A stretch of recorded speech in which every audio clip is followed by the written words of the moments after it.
Good morning. It is the appointed hour. We have a quorum present, and therefore I would like to go ahead and call this meeting to order. This meeting will be conducted in compliance with Nebraska's open meeting laws, a copy of which is on the back wall. Would you please join me for the Pledge of Allegiance? I pledge allegiance to the flag of the United States of America and to the republic for which it stands, one nation under God, indivisible, with liberty and justice for all.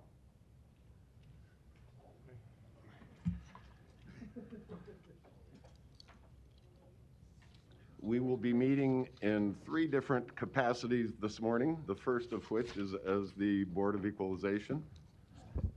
Mr. Clerk, could we please have the roll call for the Board of Equalization? Commissioner Borgeson? Commissioner Boyle? Here. Commissioner Kavanaugh is not here yet. Commissioner Kraft may be joining via Zoom, but I can't tell, although he cannot vote. Commissioner Morgan? Here. Commissioner Rogers? Mr. Chair. Present. Thank you. Item A, approval of the minutes from Tuesday, September 29th. Item B is to call for a meeting set October 20th as the date for hearing on certified assessment corrections. Motion by Commissioner Boyle, second by Commissioner Morgan to approve A and B. Are there any questions or comments? If not, could we please vote?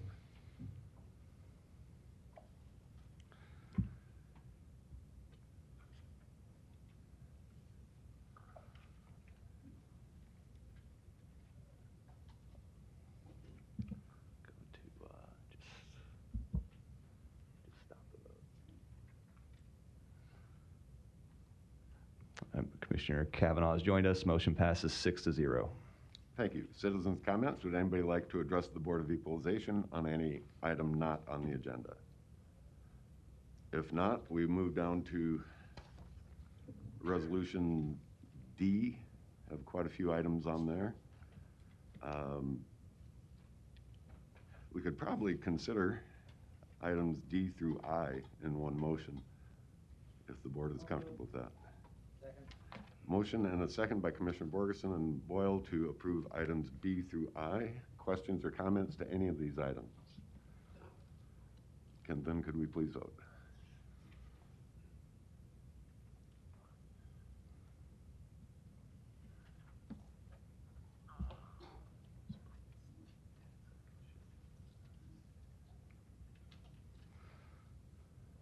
Motion passes 6-0.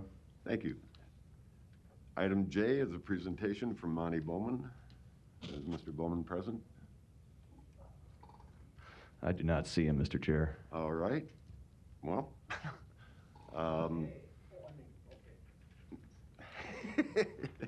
okay, I guess there is no presentation then this morning. No need for executive session. I would entertain a motion to adjourn. And we aren't going to vote on that. We stand adjourned. We don't need to vote on that. Okay, we will now convene as the Board of Corrections. Could we please have roll call for that? Commissioner Borgeson? Commissioner Boyle? Commissioner Kavanaugh? Commissioner Kraft, I know you're not a voting member, but are you present via Zoom? I don't see your name. Okay, I don't think so. Commissioner Kraft? Or Commissioner Morgan? Sorry about that. Commissioner Rogers and Mr. Chair. Present, thank you. Item 1 is approval of the minutes from the September 15th meeting. What is the pleasure of the board? Motion by Commissioner Boyle, and I will second. Commissioner Borgeson seconds the motion to approve the minutes. Questions or comments? Then could we please vote?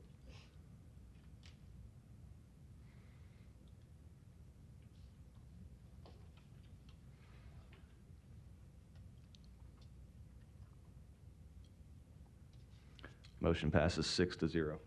Thank you. Citizens' comments. Would anybody like to address the Board of Corrections on anything not on the agenda? This is the opportunity to do so. If not, we will have the report from our director, Mike Myers. Good morning, Mike. Everything quiet in your corner of the world? Thankfully, for the past week or so, I hope this is real wood. Yes. Mike, make sure the Yep. mic is down. Yeah, with these masks, sometimes it's hard to Absolutely. carry the sound. Thank you. Good morning, Commissioners. Mike Myers, Director of Corrections for Douglas County. Before you, you have our monthly report for September. Following the second month of the fiscal year, we are $1,257,061 over budget. The vast majority of this we can attribute to CARES expenses that have not been credited back to our budget as of yet. There was $246,378 spent on overtime. That should say during September. This was a decrease of about $96,000 from the previous month. Consolidation of posts due to COVID-19 precautions have contributed to this savings. As many of our CARES Act projects, CARES Act construction projects are underway, we do expect to have some additional overtime costs related to construction escorts and so forth for the remainder of 2020. Enclosure number 2, community corrections and in-house programs. We continue to have a drastic impact on community corrections due to the pandemic, and many staff have been repurposed to allow essential functions to continue. Work release, the Reentry Assistance Program, our therapeutic communities, GED, and the law library were all suspended for the duration of the month due to COVID-19 related challenges and CARES construction projects. Individual requests for the law library materials are still being addressed. Reentry services staff had a significant portion of their workday converted to facilitating online court hearings and other legal functions. They facilitated 455 court hearings and 59 hours of review of discovery material. We have developed a plan to return the reentry services staff to their primary job duties either by the end of this year or just after the first of the year in 2021. The 24/7 Sobriety Program has drastically changed due to the pandemic in an effort to minimize face-to-face interactions. We do continue to see an increased rate of drug testing violations due to the change in how we're supervising individuals for drug use. There were 54 individuals placed on the program. 1,629 breath tests were completed using remote technology. 22 were positive for alcohol use. There were also 4 no-shows. The compliance rate for breath testing was 99.8%. 23 individuals were monitored for 567 days of SCRAM monitoring. There were 0 no-shows, 1 tampering violation, and 1 alcohol violation. The overall SCRAM compliance rate was 99.9%. There were 99 drug testing patches submitted for testing with 45 violations. As I mentioned earlier, work release was closed for the month. House arrest remains open and did admit 71 individuals. The Reentry Assistance Program was also closed for the month. Our therapeutic communities in the jail resumed a limited programming provided by our reentry specialists themselves when they weren't facilitating court hearings. Pretrial services continued to provide daily information to the courts regarding candidates for bond reduction and early pleas in response to the pandemic. 20 individuals were referred for priority prosecution, and 164 bed days were saved. 414 individuals were placed on pretrial release. 1,377 individuals were managed on pretrial release throughout the month with an 87% compliance rate. The law library was also closed throughout the month, though individual requests were addressed. Enclosure number 3, compliance. Final preparations are underway for the American Correctional Association audit, which will take place the week of October 26th. This audit will be a hybrid of on-site and virtual inspections for compliance and will cover both the jail and community corrections. The Office of Detention Oversight completed a virtual audit during September to verify compliance with ICE standards. The audit went well, and despite the challenges of 2020, our score improved compared with 2019. Enclosure number 4, personnel. 17 new officers began training on September 28th. We did lose 12 officers, all below the rank of sergeant, in September. This is the 3rd consecutive month where attrition has been higher than expected. This has prompted the decision to hold one more training academy before the end of 2020, which will begin on November 9th. We concluded the month having 378 of our authorized 396 uniform staff for a net gain of 8. Turning to enclosure number 5, population. During September, we admitted 1,360 people. That is an increase over the previous month. We released 1,278. The high count was 1,252, and the low count was 1,137. The average daily population was 1,200, which is an increase over the previous month. There were 92 custodial bed sanction days, which is an increase but still well below pre-pandemic levels.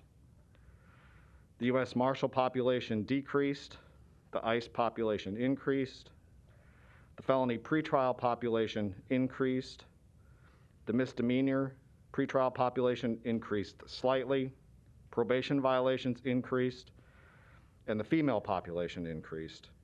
And for the first time since the onset of the pandemic, we were forced to open a 4th female housing unit. Enclosure number 6, medical. 1,152 intake screenings were conducted, as were 350 health and physical assessments. Inmates were sent out 16 times for emergent medical care, 11 of those by 911. There were 10 hospital admissions, which resulted in 46 days of hospitalization.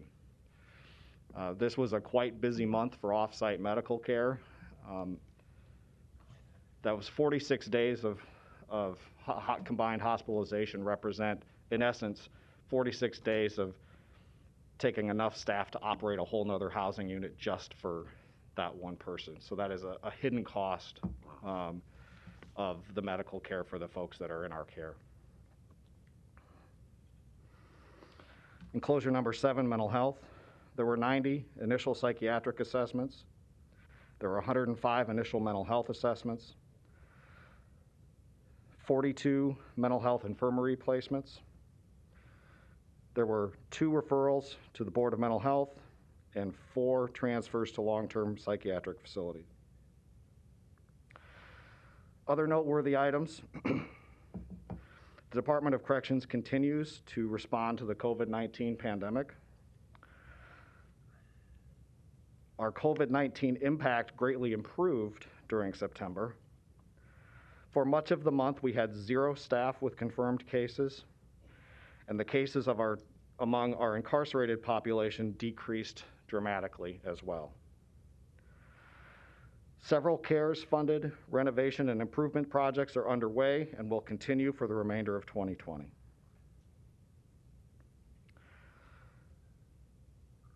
After proposals were received for tablet devices, pretrial release case management software, and a body scanner, the purchasing process is underway for each of those projects. Proposals for body-worn cameras have been received and are currently being evaluated. We are moving forward with purchases funded by CARES to develop the ability to provide a wide variety of programming virtually. Our classroom-based programming has been largely suspended for the past several months, and we hope this is a first step to resuming those badly needed services. Though I can't though I cannot yet get into specifics publicly due to the ongoing criminal case, I would be remiss if I did not acknowledge the incident which occurred on September 27th when a firearm was smuggled into the admissions area of the jail. I'm eternally grateful that our staff were physically unharmed during that incident. While the emotional trauma they experienced is significant, this situation could have resulted in an unprecedented tragedy for our department and for Douglas County as a whole.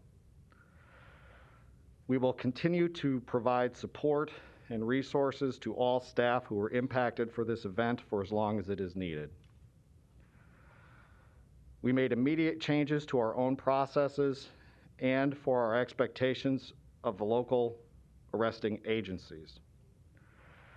Additionally, the forthcoming installation of the body scanner this board approved 5 days prior to this incident will go a long way to assuring that an incident of this type is never repeated.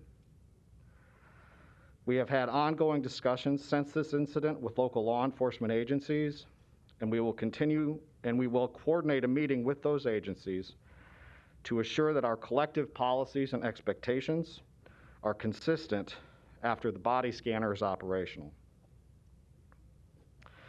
And finally, on a personal note, I have now been the Director of Corrections for 2 years.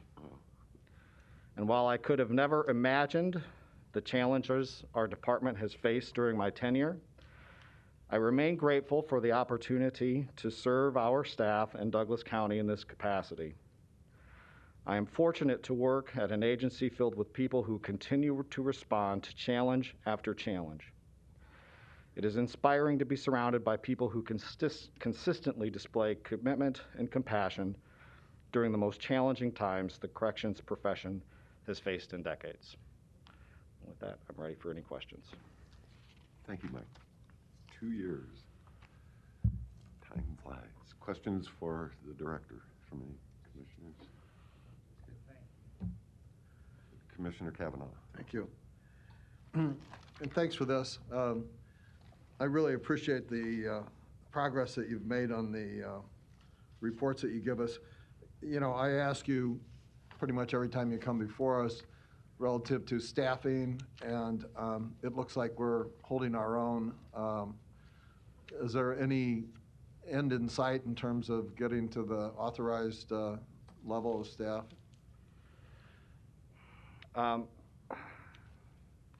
That's been a little difficult to predict, especially in light of the pandemic and the impact that it's had. Some of our departures have been related to individuals who have had health conditions and who have, their physicians have advised them that this is probably not the profession they should continue to work in. So long as we are able to continue to make improvements on our efforts to address retention issues, and we have several plans that we're now picking back up to improve our mentoring program and kind of reimagining our training program from the ground up. I would hope that in early 2021 we'll be approaching that threshold of full authorization. Great. And in terms of the demographic of our population, I see on page 35, you have been able to convert these into color-coded. It would be helpful going forward if we just get raw percentage numbers. I can read this graph, but whether it's 40% African American or 41% African American is not easily identified. Right. But it appears, if I'm doing the math here, that our jail population is about 55% minority. That's correct, sir. And that's broken out in the demographic that you give us from the point of view of male race demographics and female race demographics. If we could maybe going forward, in addition to getting just the raw number, what's the total number? I mean, combine it, because there is, I guess, some fluctuation between the populations, it appears, on these. And it would just help in you know, kind of following along in terms of our demographics and who we incarcerate in this community. And then the population. Now, the pandemic's had a, effect on every aspect of life. What's the pandemic effect then on the population of the correction center, people incarcerated? In the broadest sense, it is down in terms of the total number of bookings for the year and our average population. It's been what? I'm sorry? In terms of the total number of bookings and our average daily population, though it did increase from the previous month during September, we, with all of the construction projects we have going on, finishing up the public safety bond, as well as CARES related or CARES funded projects, and the fact that we don't have work release and RAP open right now, and when you add in our COVID quarantining, our cohorting and quarantining processes, we have had a lot of challenges in finding appropriate bed space for our population. So even though the population is down overall, thankfully, operationally we are still very full in terms of the space and beds that are available on any given day. Okay.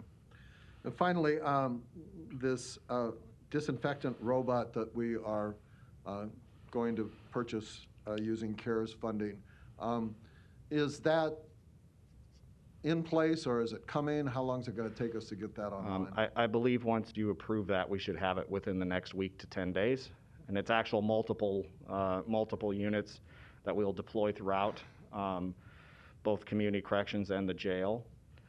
So that will be, I think, a huge advantage for us now and well into the future, as those not only destroy everything that lives on a surface, it also destroys everything that's floating in the air in the space. It indicates there are multiple robots. Do you know how many?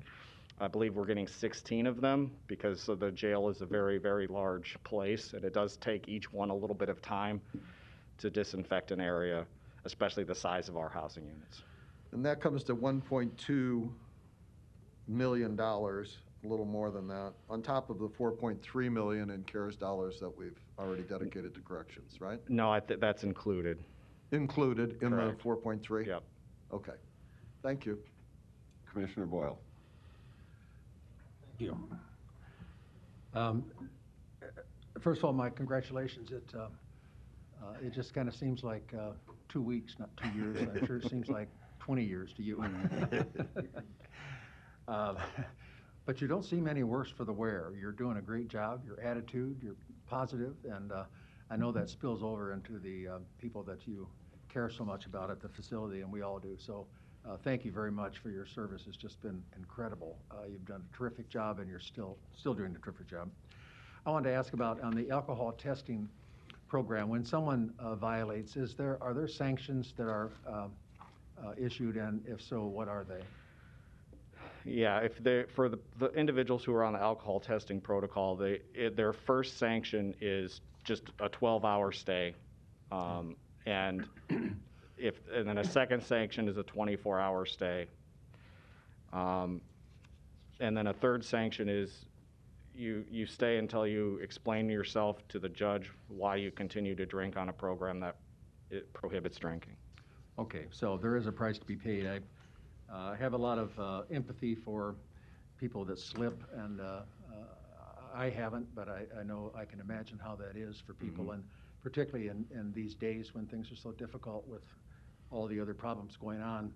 I wanted to ask, too, about are you still, once in a while, I was over there years ago, and I remember we had some crowding, and you used something called boats for sleeping, and Right. And that was in the previous, I think, previous Dr. Foxall, I believe. But will you explain what boats are to the people listening, and then whether or not we're using them? Sure. They are essentially cots that are plastic and sort of look like a boat. They probably would float if you had to, and they're just laid on the floor in an open space. We do use them still occasionally. We did. Last week, with our population going up, we did have to open one of We have one gym that's currently being renovated and the other one not. So we did have to house a few people for a few days in the gym that wasn't being renovated. We basically, we only use them when we have to. Right. When our numbers get up and our space isn't available. Okay. And of course, you put bedding in there and so forth? All right, Absolutely, okay, yes. good. And we do try Right. to rotate people through so that if the same person doesn't stay in that living arrangement throughout the entire time that they're incarcerated, we do rotate people out so that, you know, no one person has to be subjected to that for Okay. their entire stay. Good. And then are they, I assume they're distributed evenly between men and women, not just women being put in the boats and? It's wherever they're needed. Okay. All right. You know, and sometimes we need them for women, sometimes men, and sometimes both. Got it. Finally, I want to ask about the second, excuse me, second body scan. I do hope that you've ordered one of those so that we do have two in the facility because I think they're needed. So I hope that you've done that. I want you to know I think the county board's totally behind the second ordering of that. And again, I want to thank you for your leadership. And I promise you that meal that I've been talking about, everybody's been fasting for hours trying to wait for that. We're gonna get to that. I'm gonna talk to the board and see what we can do because we want it to be a 24-hour deal and make sure people are. What we're planning is a nice meal for the people with fresh fruit and all sorts of stuff, 24 hours a day to let them know we care that they're there and we appreciate the work they're doing. So we will get that done, I promise. So, Mike, thank you. Thank you, Commissioner. The second body scanner, I did consult with the purchasing department, and I do have to put out a separate bid for that, which will hopefully get published this week. So it'll come a few weeks behind the first one. Okay. In light of what happened a couple of weeks ago, we actually are deploying the body scanner that the board approved a few weeks ago out in the pre-book area. We're knocking down a wall between a couple of interview rooms, and so that individuals will go through the body scanner before they are ever technically in our custody, and law enforcement will still be present so that if there is something observed on the body scanner, the law enforcement can be there to intervene. The second scanner will be for more internal. It'll be placed in a central location in the jail for us to detect contraband or anything, you know, people coming and going from courts or people coming and going from our kitchen trustees, so forth, sometimes where we have things where people get their hands on things that they're not supposed to. Great. Thanks a lot, Mike. And now I know why there's a reason why this meter is put right in front of me so I can see it exactly. So it's flashing red, which means be quiet. They asked me where to put it, and I said, well, here would be a good spot right here. Thank you, Commissioner. Further Thanks, questions or comments for our director? Commissioner Kavanaugh. Thank you. I was remiss in saying, yes, congratulations on your anniversary. You've done a Thank you. great job, and you've been a credit to Douglas County, so thank you for service. Thank you, Commissioner. On these incoming classes that we get, I know we've struggled with this in the past in terms of recruiting classes that are diverse as our population. And so I don't expect you to have this off the top of your head, but would you have any idea in terms of the demographic composition of, say, this latest class of prospective corrections officers? I do not have the latest off the top of my head, Commissioner, but I can certainly get that for you.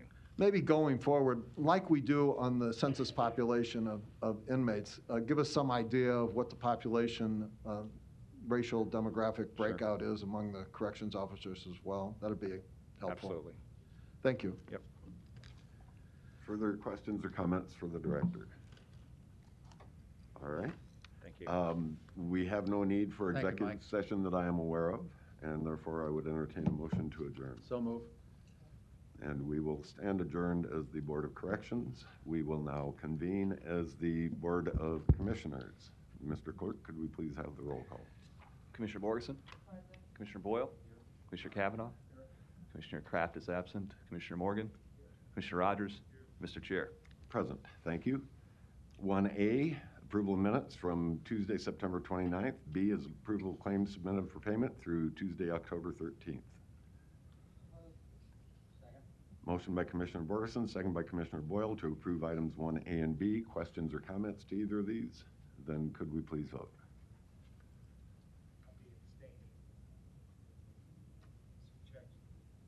All right.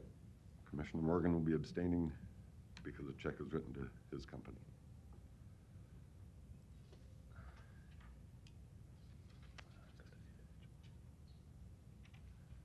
Commissioner Kavanaugh, how do you vote? Yes. Yeah, okay. My wife didn't come up. Motion passes. All commissioners voting yes, except for Commissioner Morgan, who's abstaining. Thank you. This brings us then to the consent agenda. Where we have items A through O. Okay, there wasn't anything in here that we needed to pull. Okay, good. Questions or comments? Anything anybody would like pulled from the consent agenda for individual consideration? Commissioner Kavanaugh. In items E, F, and G, I see that Ms. Havakati is here. There's, it looks like monies from grants and other sources for the Racial and Ethnic Disparity Conference. One is for $2,500, and one is for $3,900. And I'm interested in what is that exactly for, if you could tell us real quick. Sure, Commissioner. Kim Havakati, Deputy County Administrator over Juvenile Justice. About a year ago, the Juvenile Justice Alternative Initiative and OIS were planning a 2-day RED, Racial and Ethnic Disparity Conference for the 29th and 30th. There's no question once COVID hit, it could not be in person any longer, so they went to a virtual format. There are 2 national speakers that will be speaking. Flourish Agenda is Dr. Jen Wright, who will be talking about the racial and ethnic disparities in ours. Under item G, Grow Up, Grow Out, is Antonio Fernandez, who was the leader of the East Coast Latin Kings, who has now started a national RED, Credible Messenger program. He will be speaking to our youth at DCYC on the 29th in individual sessions of about 10 to 12 youth. He'll be doing the conference for everybody. And then on Friday afternoon, he will be working with U-Turn and with the Dusk to Dawn program because they do have credible messengers in our county, so that he will be doing some individual training there. That's what that is. With regards to Resolution F, when Operation Youth Success was dissolved, there was remaining funding left there from the funders. The funders were gracious enough to say that it could go into the county budget. And so that F would then transfer those funds from Operation Youth Success to a new budgetary item under the county. Do you know how much that is? Off the top of my head, I'm going to try to remember. If not, Joe can That's save okay. me on this one. That's all right. I don't expect Okay. that. I'm interested in this racial and ethnic disparity question. So these are basically speaker fees. These for are this. speaker fees, correct, Okay. Commissioner. And the first one, the $2,500 speaker fee, the speaker is whom again? Dr. Jen Wright. And the $3,900 speaker fee is for Antonio Fernandez. Correct. The racial and ethnic disparity in our youth center is extreme, as you report to us, and so does the youth center. Correct. Is this directed to deal with the fact that we have an overwhelmingly minority population in our youth center, chronically? I would say yes, Commissioner, so directed towards that, but also really directed towards our community. This has to be a community effort when it comes to racial and ethnic disparities. So this conference and these speakers are open to everybody, because we have to start those difficult conversations and come up with policies and practices that we as a county can do to deal with the numbers you were just saying at the Douglas County Youth Center with regards to our youth of color. Boy, we sure do, because the numbers don't seem to be changing over time. I've been here 5 years, and the numbers stay the same. This conference, is it going to be publicized so the public can zoom in, or how's that going to be handled? Yes, it's open to anybody and everybody, and it is free. Okay, but how will people find out about it? We've already sent out a lot of notifications. If you think some individuals have not been notified, we'll ensure that they have been notified. Along with the Zoom link, all you have to do is, the Zoom link's right on the notification, is join at the times that it's going on. And are you going to be presenting or kind of emceeing for Douglas County on this?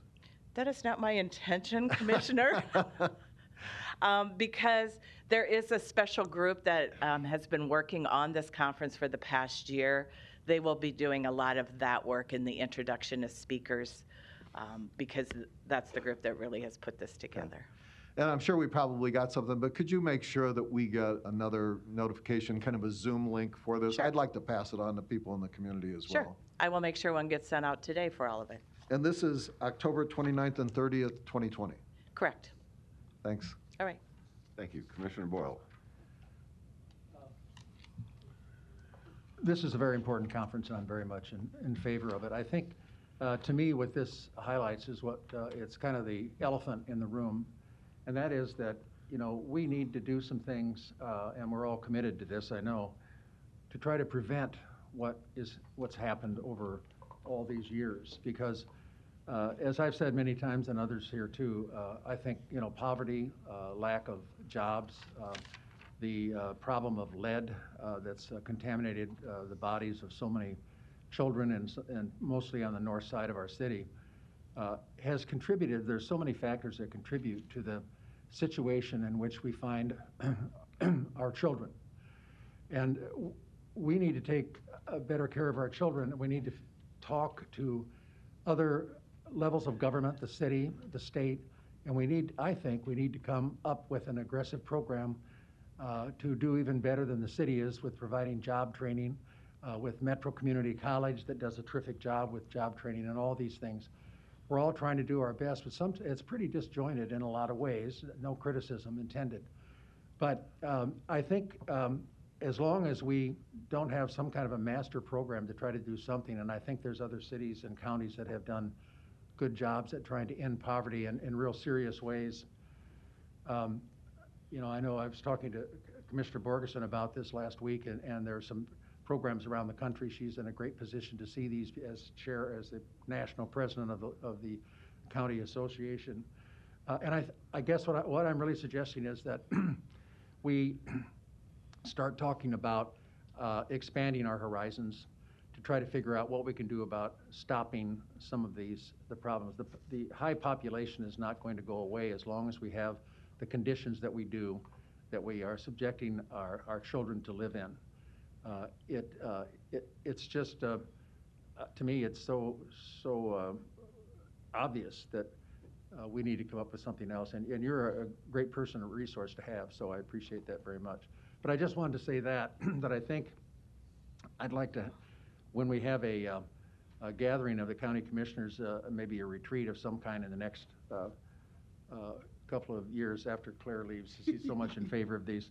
Anyway, to talk about how we can get something going on a big level to try to get the coordination between us all and try to make things better. I really think there's a lot of good work going on the north side, but I think we need to do some more things for our children because they need it. Thanks, and thank you. Thank you. All right.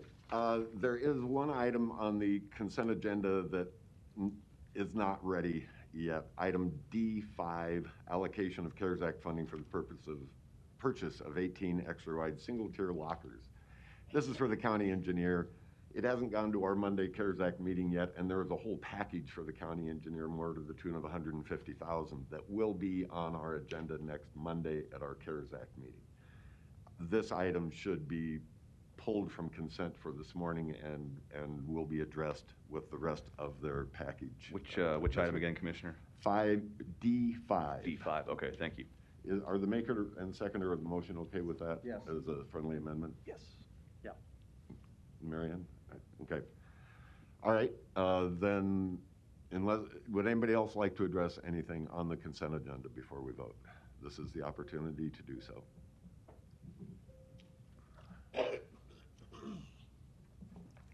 Thank you. Larry Storr, 5015 Lafayette Avenue, Omaha, 68132. the way I understand the rules is I can comment on these since it's being discussed. It was not passed over as a vote. So I'm going to take my opportunity to say in relation to items E through G and maybe even L that, our republic was funded and the government was formed in order to be a limited government. And we elect people to not overspend, but to do those things that are necessary, not necessarily community involvement issues. It seems that, and I use the word seem in italics and capital letters, that various national agendas make their way to Omaha through a lot of our community partners and our 501c3s around here. Now, a lot of 501c3s, I might be wrong, but a lot of people have executives that draw money off the top, probably tax exemptable, but they do get a tax break as an organization. So why shouldn't we all form a 501c3 and march our little selves down the aisles to ask for money for our program?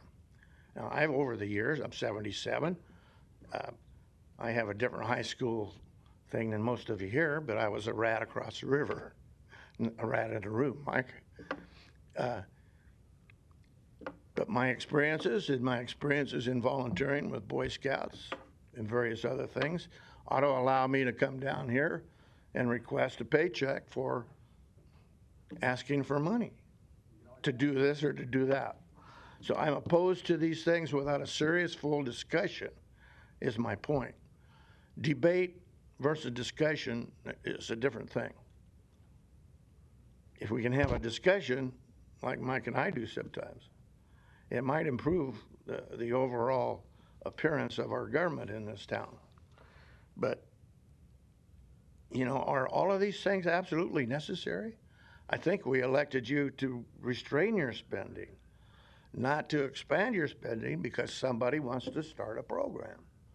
And particularly without knowing if the program is successful.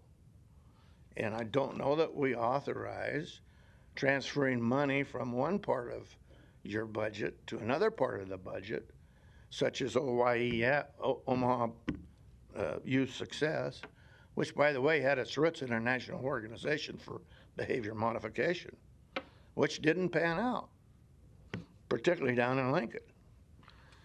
I won't go into that, but you're transferring monies from something that possibly wasn't successful. If it is successful, why is it not still in operation? Thank you. Thank you. Further comments to the motion to approve the consent agenda? Less item, was it D5? Okay, then could we please vote?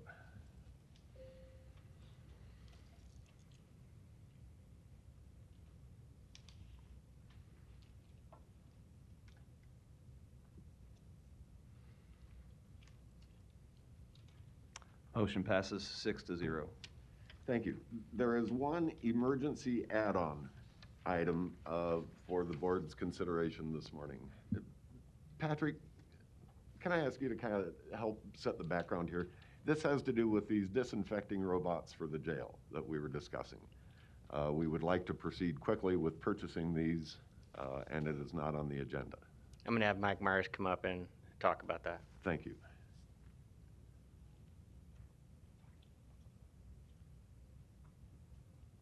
Good morning, Commissioners. Good morning again, Mike. So these are very powerful ultraviolet. They use ultraviolet light to basically disinfect entire rooms. And it takes, depending upon whether the room is all solid surfaces or whether it's carpet and upholstery, it takes different lengths of time. As we worked with the chosen vendor to determine how long it would take and measuring out all of our different sized housing units in the jail, our admissions area, the courtroom, anywhere where individuals will be present, and then mapping that out across how much square footage do we have total. We came up with a number of units that we needed to do this on a frequent enough basis to keep the jail sanitized and hopefully free of COVID or anything else. This will also, as you recall, a little over a year ago, we had a pretty significant influenza outbreak. These robots will also kill anything that is present on a surface or in the air in a room. Thank you. Because this did not get placed on the agenda, an oversight, but we want to proceed with it anyway. The first item would be for the board to declare an emergency for purposes of adding this to the agenda. Motion and a second to declare an emergency and add the purchase of the disinfecting robots to the agenda. I would like to vote on that first, simply adding the item to the agenda. Questions or comments to the motion? Could we please vote on that?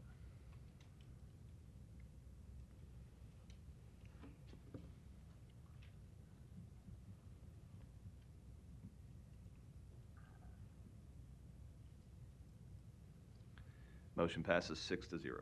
Thank you. And these are all Karzak funds that Correct. are paying Correct, for this. Okay. Do you know off the top of your head the dollar figure? How much? It's a little over 1.2 million. Okay.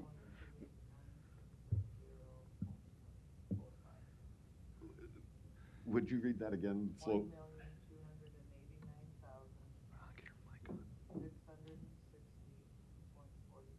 And 45 cents. Thank you. I don't believe Commissioner Borgeson's mic was on, so just for the audience, Commissioner Borgen said $1,289,660.45. Thank you. And how many robots would that be purchasing? I believe there are About 18? 16 to 18 All right. separate units. Some of them work in pairs in tandem. All right, thank you. Is everybody clear on the motion or the intent? We don't have a motion yet. Is there a motion to approve? Motion by Commissioner Boyle, second by Commissioner Borgeson to buy the robots for the disinfecting robots for the jail. Questions or comments? Then could we please vote?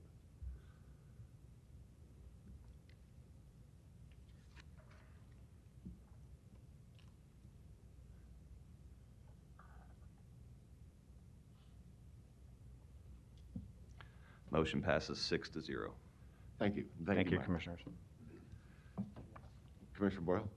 These are CARES funds? Yes, Okay, previously approved CARES funds. Right. We just are approving the purchase. And then I just wanted to ask something that, put it out there and see if there's an answer somewhere coming. Would these robots be of use in our health center or in our Douglas County Youth Center? I just wonder whether, do we have them in operation there, or can we think about doing the same? Commissioner Borgeson. They're going to be ordering them too, as great. well. Thank you very much. I think it's a great idea. Yep. Thanks, Mike. Yep, I'm just surprised you can buy them. Got to be quite a lot of demand. Yeah. We will move to recognition and proclamations. The first, item A, is a proclamation recognizing October as Youth Justice Awareness Month from Kim Havakati. What is it?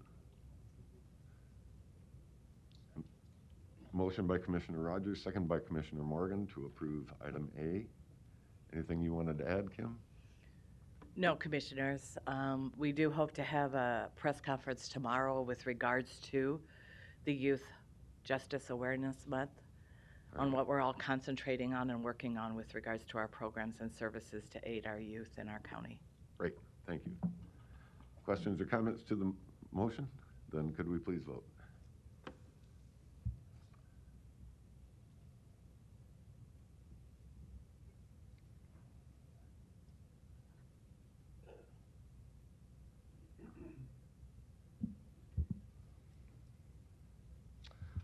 Commissioner Kavanaugh, how do you vote? Yes. Okay, motion passes 6-0. Thank you. Resolution B, resolution supporting Don Klein in the face of unjust and unfair accusations. This coming from Commissioners Borgeson and Morgan. And would either of you like to offer some background? Commissioner Borgeson. Yes, thank you, Mr. Chair. And as I said a couple weeks ago, I'd be bringing back this resolution, and if I may, I'd like to read it. Please. Whereas Don Klein has served as the duly elected Douglas County Attorney since January of 2006, and whereas prior to serving as County Attorney, Don Klein served as the Criminal Bureau Chief at the Nebraska Attorney General's Office for 3 years, and also served as the Chief Deputy County Attorney under former Douglas County Attorney Jim Jansen from 1991 to 2003.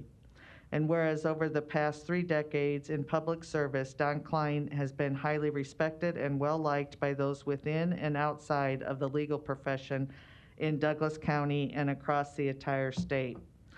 Whereas having spent most of his legal career as a prosecutor, Don Klein has fought hard for the rights of victims and has sought justice and fair treatment for everyone, regardless of race, gender, sexual orientation, religion, or national orientation.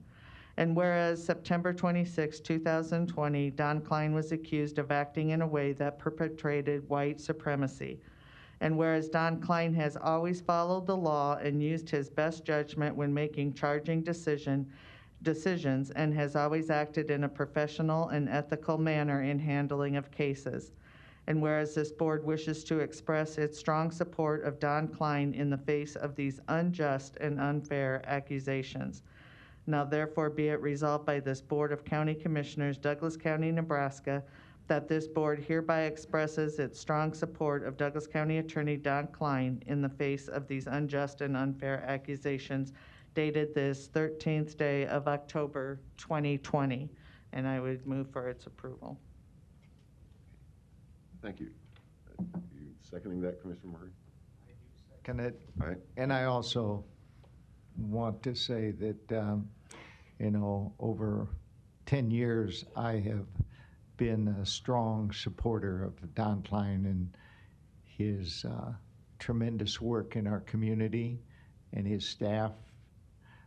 He's just been a very fair individual and always trying to do the right thing.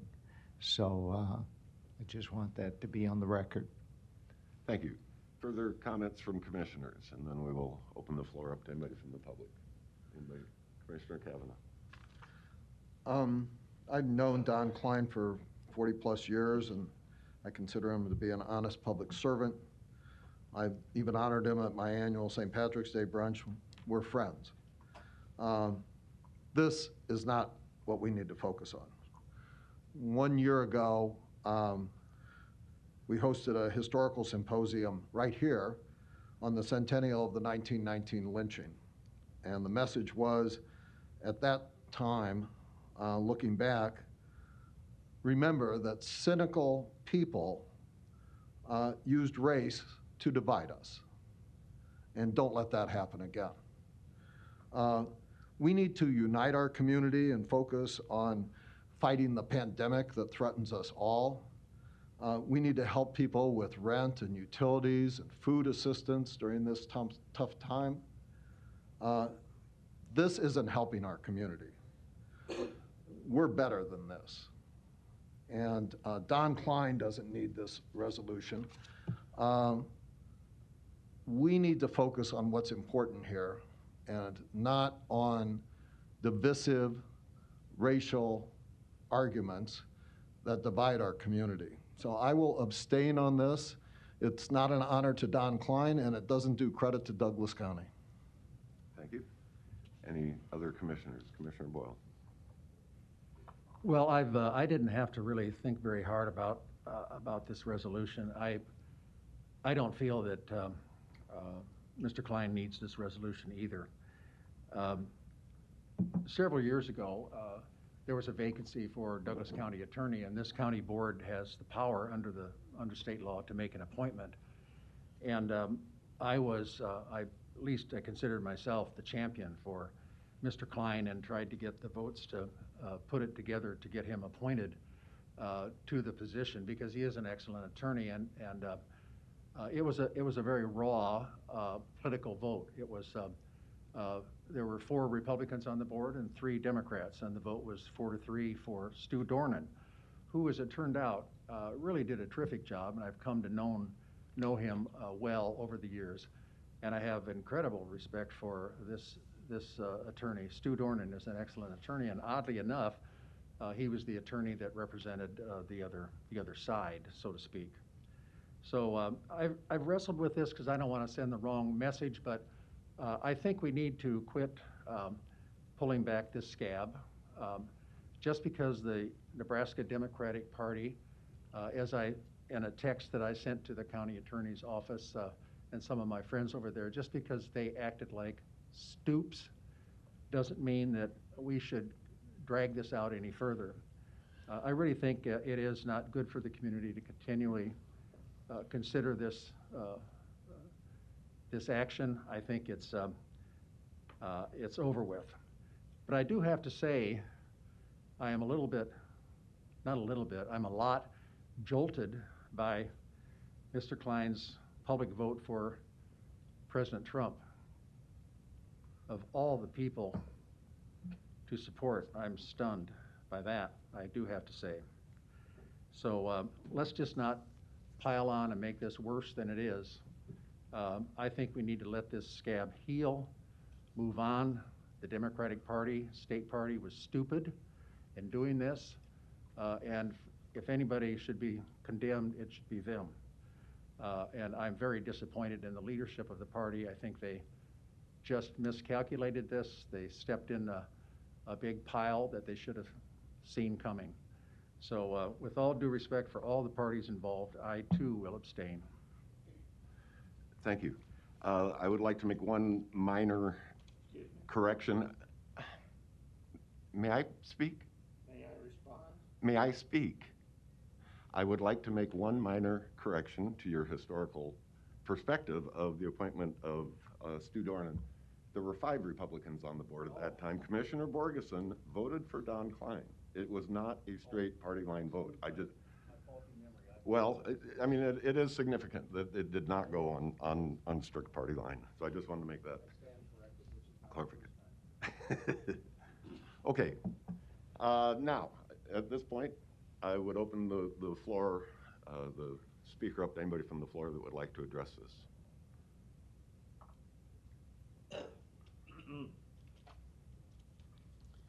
Larry Storr, 5015 Lafayette Avenue, 68132. I apologize, but sometimes you close the discussion without looking up and we miss out. But I didn't bring politics into this. Somebody else did. Don Klein, regardless of politics, party had a job to do.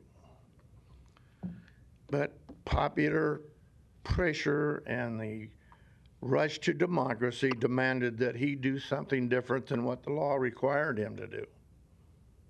And he caved into the pressure. He shouldn't have done that, but he did. And this is what he gets for it. Now, I don't know, I guess I heard somebody say that this resolution is undemocratic or something, or it's racist.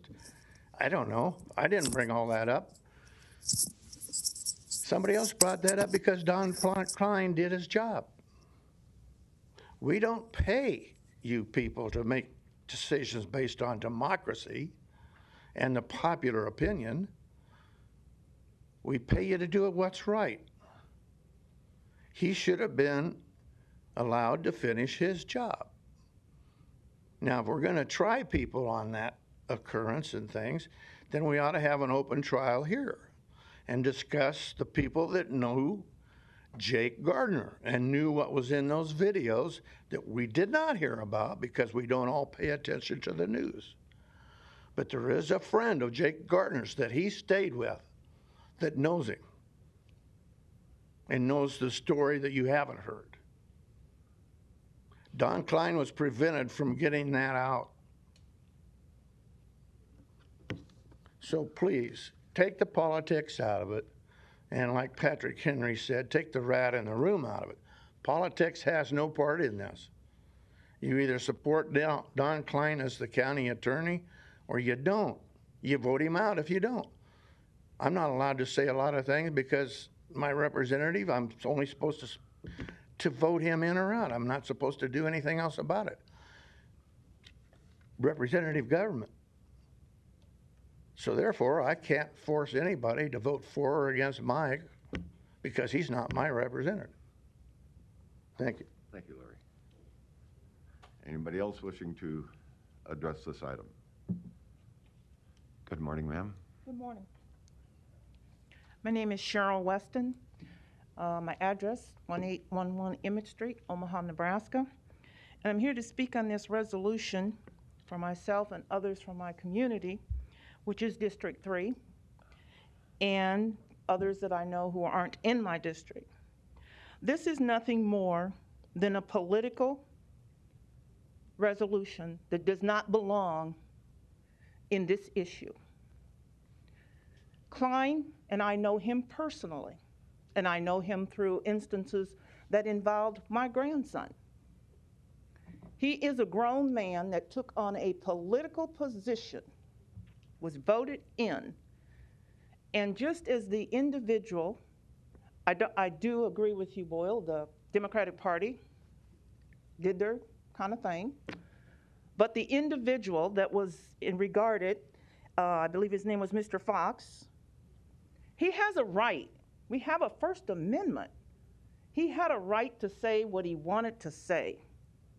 Just as Klein has a right as a grown person, if he wants to switch his party, I don't think this was appropriate to say it that way. Why did he have to bring it in? He could have personally switched his party, but he didn't.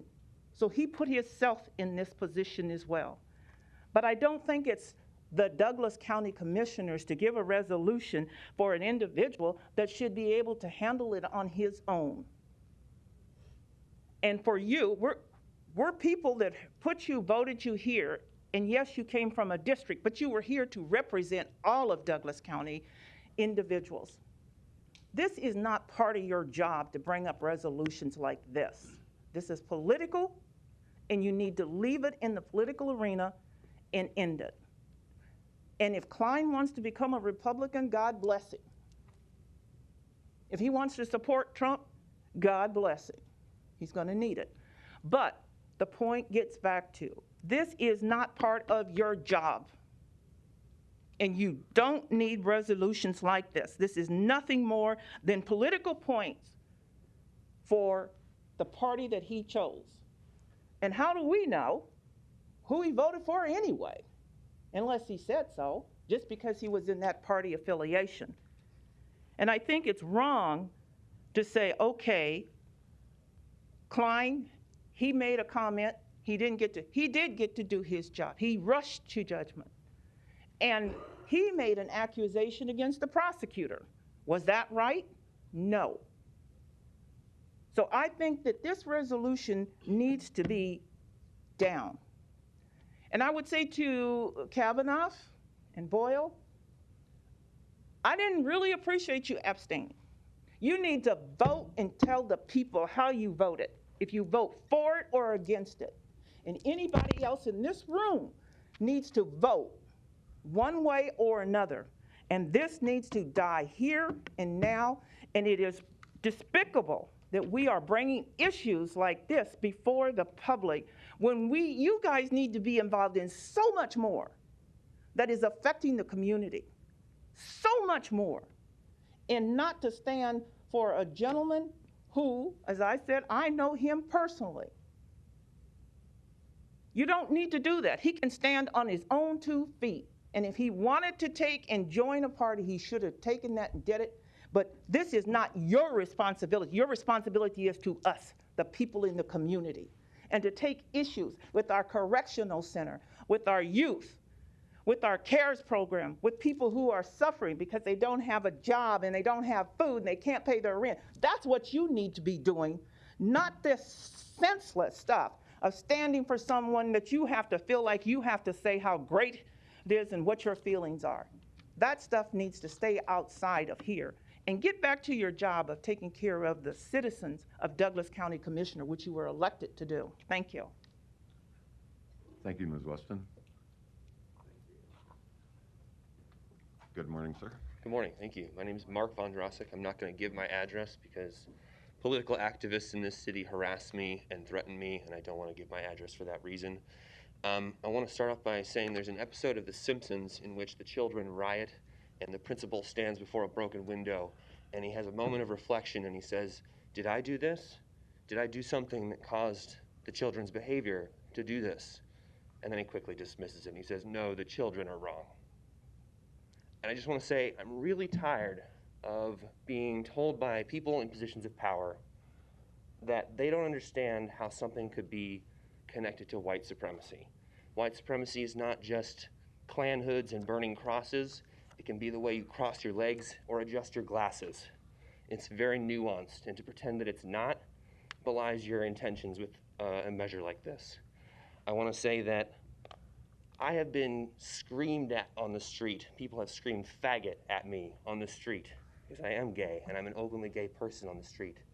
People have threatened me with physical violence, and I've had to run away from them for writing simple political messages on the chalk on the sidewalk. And I've been wrongfully arrested by the police for writing in chalk on the sidewalk. I've been to court to defend my First Amendment free speech rights, and what the judge told the people I had to defend myself against was that the Constitution requires all of us to accept extreme levels of criticism and harassment on the street in order to protect every person's First Amendment rights in this country.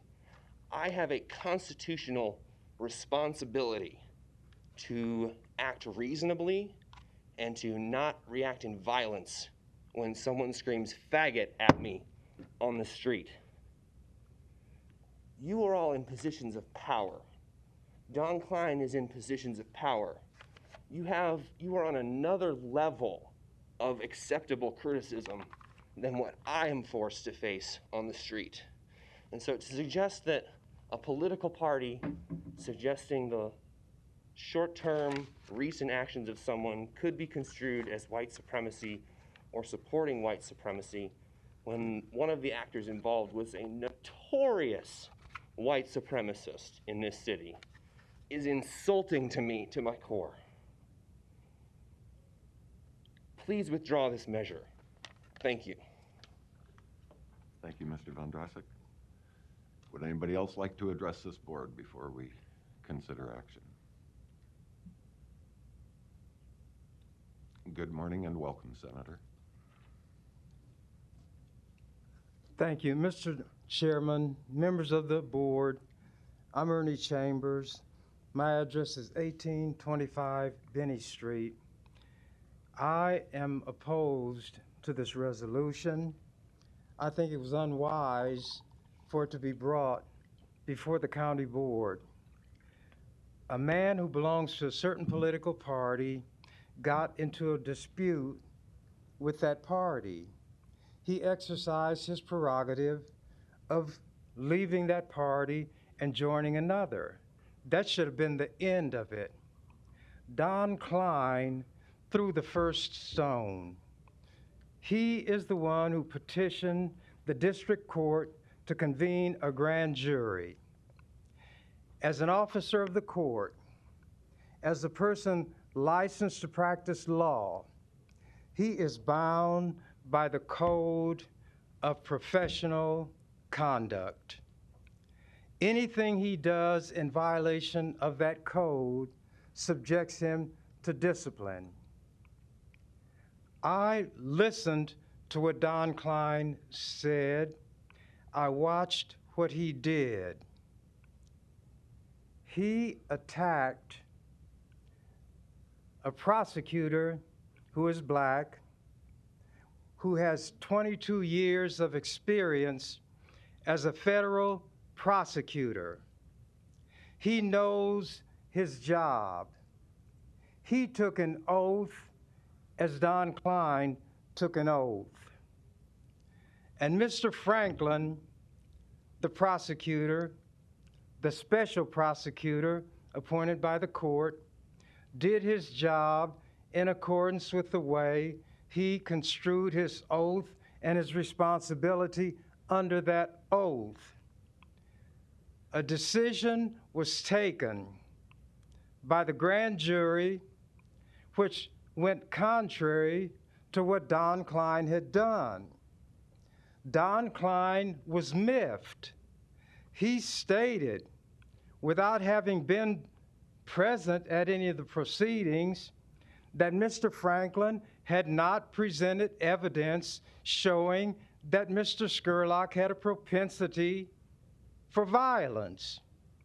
He doesn't know, Mr. Klein does not know what was presented. The World Herald printed what Don Klein said about this so-called propensity for violence of Mr. Skurlock, and added that Don Klein never produced any evidence of this claim. He is the one who raised the issues that brought you all into this unwise position here today. Don Klein is somebody I have known for years. I've worked with Don. I've helped Don, and you ought to ask him the assistance I gave him when he was taking a job with the Attorney General's office and a salary matter. What you all don't understand is that I conduct my affairs in accord with my principles, not just that oath that I took. Other people take an oath, they swear. I don't take an oath in the sense of swearing, I give. I always give an affirmation. The Constitution of the United States and of the state of Nebraska states that whenever an oath is required, it can be by oath or affirmation. In the early days of this country, there were people who would not swear. So in order for them to be in a position to participate in political activities, in judicial proceedings, to hold office, it was not essential or required that a person swear, but could affirm.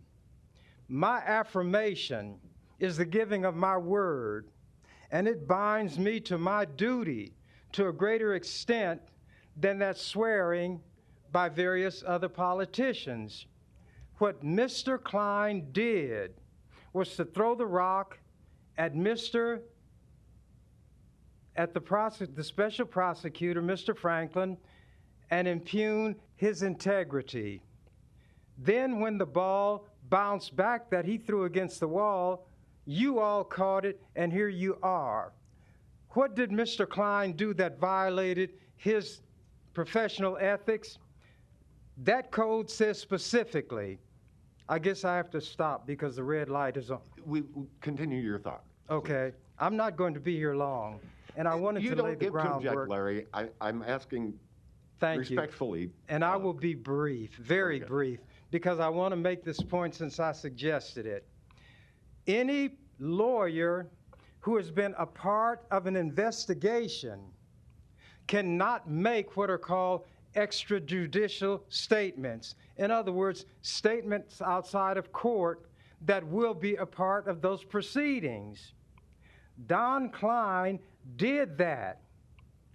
The specific provision in that code says no lawyer who has participated in an investigation should reveal a test or the results of a test to any agency or the public that will make it public. When Don Klein released that toxicology report and the autopsy report, he violated his ethics. So what did I do? I filed a complaint with the Council for Discipline of the Nebraska Supreme Court, and that matter is pending now.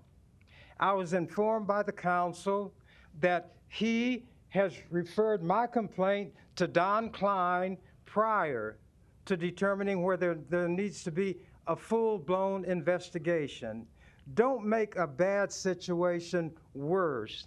Let this thing go away.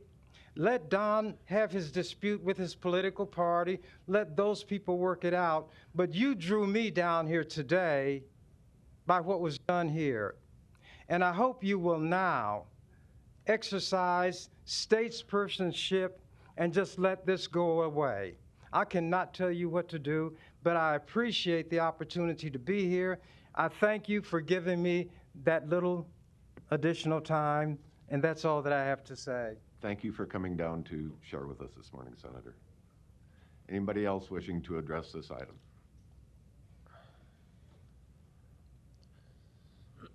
Good morning, Luis.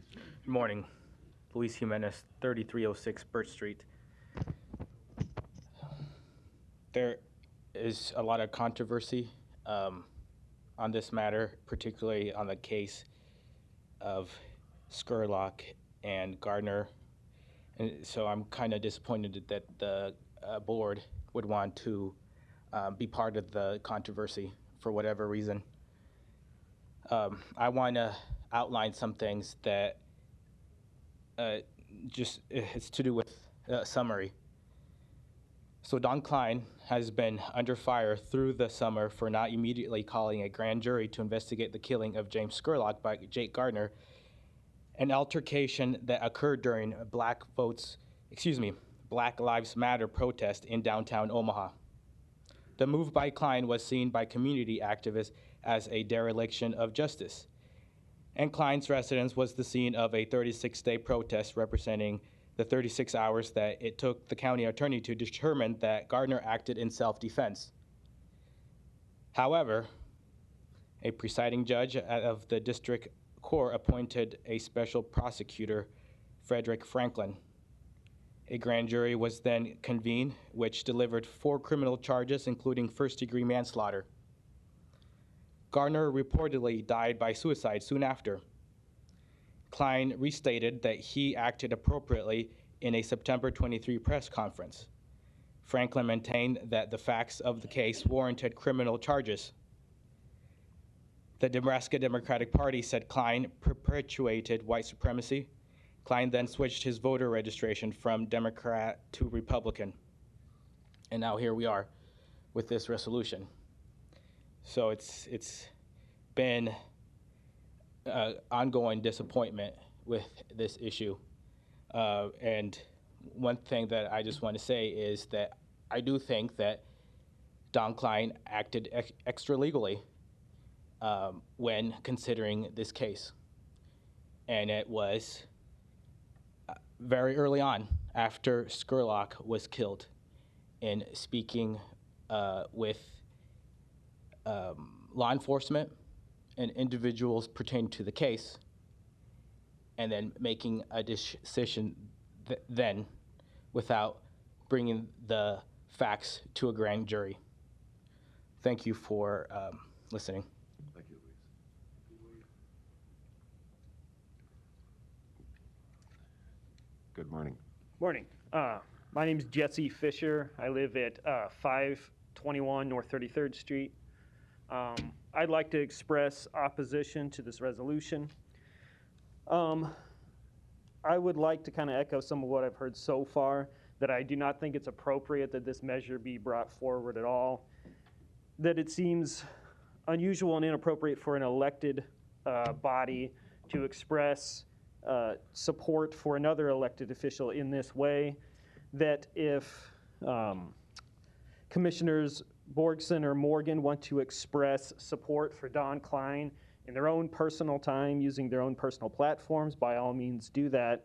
But it just doesn't seem appropriate that this resolution even be brought forward. Secondly, I would like to take issue with the particular statement in the resolution that Don Klein has always acted in a professional and ethical manner. I don't know a lot of his history as a prosecutor and his career through the city, but in the instance of the decision to release the toxicology report alone is absolutely appalling, indefensible. It is both unprofessional and unethical. There is a handful of statements throughout this controversy around the Jake Gardner case that were both unethical and unprofessional, but I'd like to particularly highlight at the moment the decision to release that toxicology report absolutely negates the statement, has always acted in a manner that is professional and ethical.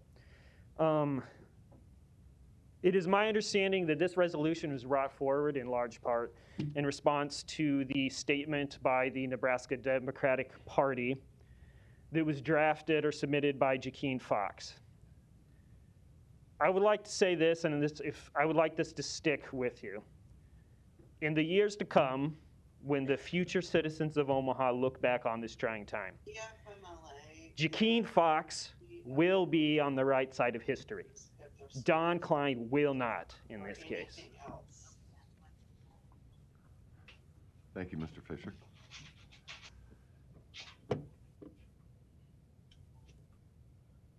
Anybody else wishing to address this board before we vote?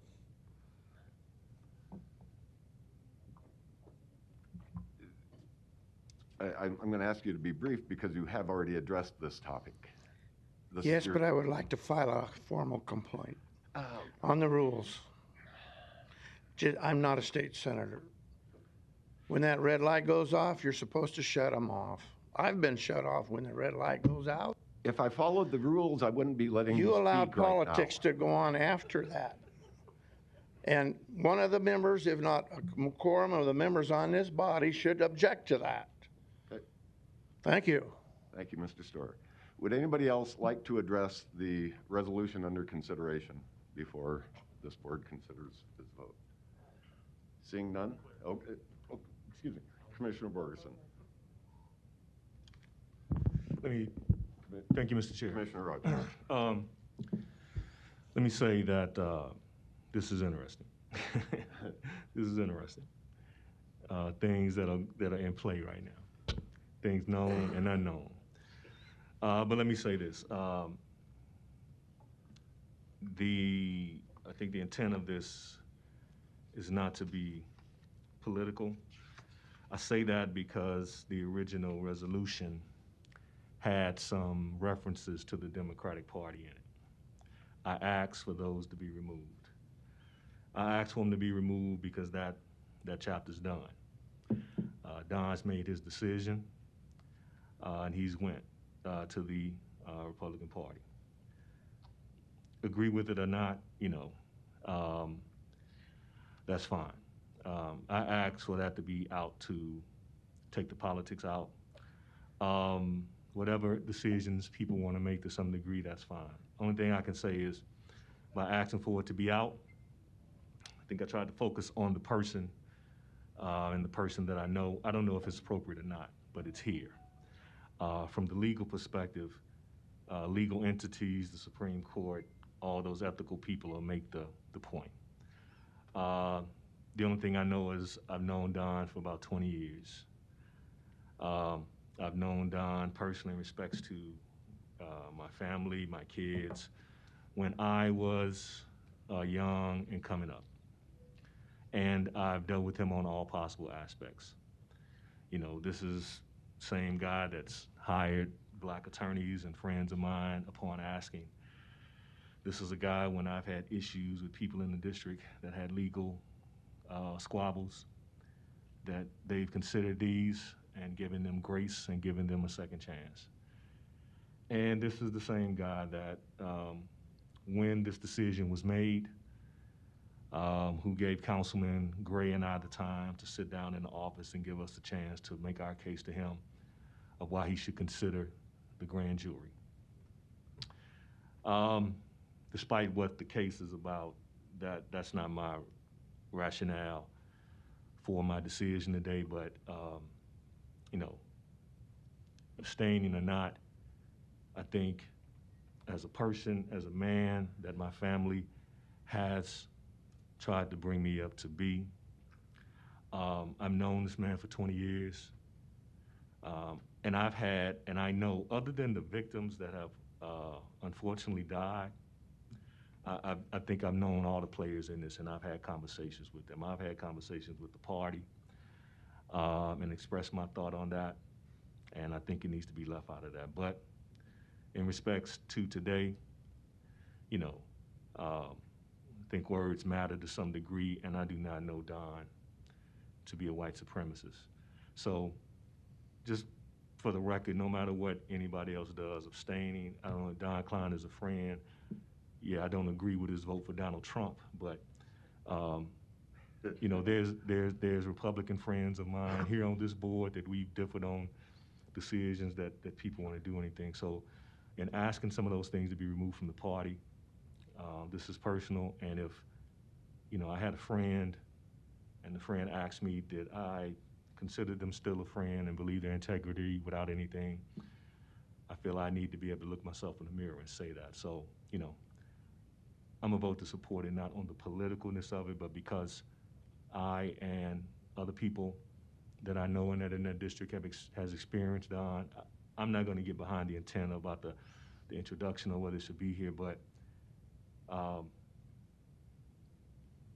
he's a friend. The term white supremacist is kind of, it's strong. I expressed my view to the party and I've talked to them about this, so that's why I'm on this. And you know, no matter what, I think you need to be able to face yourself with integrity on where you believe with a person that's your friend and stand with them in hard times. This is hard for him, but I've known him over the years, and I hope that he gets a chance at grace. And again, this has nothing to do with the position he's taken in regards to his job. The people will have their say on that. But, you know, that's where it is. Thank you, Mr. Chair. Thank you, Commissioner Rogers. Commissioner Borgeson. Thank you, Mr. Chair. And for anybody who knows me knows I am the least political person that there is. Going back to what Commissioner Boyle was talking about, I supported Don when he was to be appointed, and I was of opposite party, but that wasn't what was taken into consideration for me. What was taken into consideration for me is the job that the individual could do for not only Douglas County, but the people of Douglas County. I put this on before I knew of Don changing party, so again, it was non-political. I did have a conversation with Commissioner Rogers, and again, not thinking politically, the words in the resolution, he has to be removed, I removed him. And just as all of you who have come up to voice your opinion about things, I feel it's important also to voice my opinion that when the statement is made that someone is perpetuating white supremacy, and I know this person and I've known this person for well over 27 years, that is my position that I need to say something. And again, I was not making it political. And if you go back to 2 weeks ago, my conversation or my comments at this board meeting talked about how we needed to stop this and we needed to put this community back together. We needed to start healing. And stuff like this that's still on the table, we can't do that. And we do need to put it to rest. And we do need to move on. And I think I have proven that I am a person who's willing to do that and able to do that. So time has passed since this happened, and unfortunately we didn't meet when it was going on. But I made comments the week before that I was bringing this up. So everything else that happened in between that time, I had no control over. But I still think it's very important for us, and I agree with what you say, is to put it behind us and move forward. And this is one way for this board to show our support of someone who has dedicated his life to the citizens of Douglas County, just as many of us have on this board and in this room to public service. Thank you. Thank you. Commissioner Boyle asked if you could have one very short, brief comment. This is for Larry. No, it isn't. I really think the best thing to do, Commissioner Borgeson, is to withdraw the resolution. I think that listening to what the people have said, the public matters a lot, what you have to say. But I really think this is further divides us by voting on this. And that's why I've decided, I know John, I love him. He's helped me with a lot of things. So has his chief deputy. That's a great office. But I think we do need to put this behind us. And the best way for us to do that is for either all of us to abstain, which maybe sends the wrong signal. I really couldn't care about that. But I do think the better thing to do is withdraw the resolution because it divides us and it isn't necessary. Most important, it divides the board, which is no big deal, but it divides our community, which is very serious. I think we should respect what was said today. And as I said several weeks ago when this first came up, just let it go. Thank you. I would like to wrap this up and yes, we have the motion and the second. I would like to call for the vote.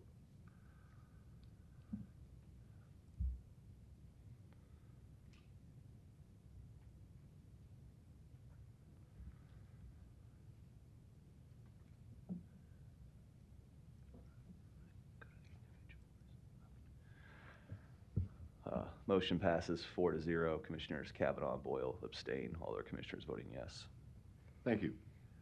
Item C is being stricken because the walk against hate was postponed. It will come back, I believe, at a later date for our consideration. Brings us to Resolution D, recognition of, we have 2 county employees retiring. The first is Kay Bailey, retiring from the Douglas County Department of Corrections after 18 years of service. The second is item E, Ken Valentine, retiring from the Douglas County Youth Center after 22 years of service. Are either of them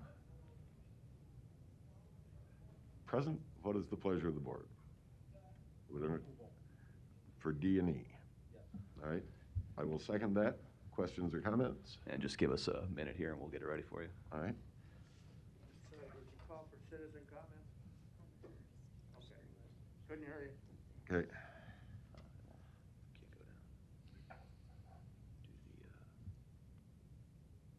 And we do have little proclamations here for them, assuming we pass this.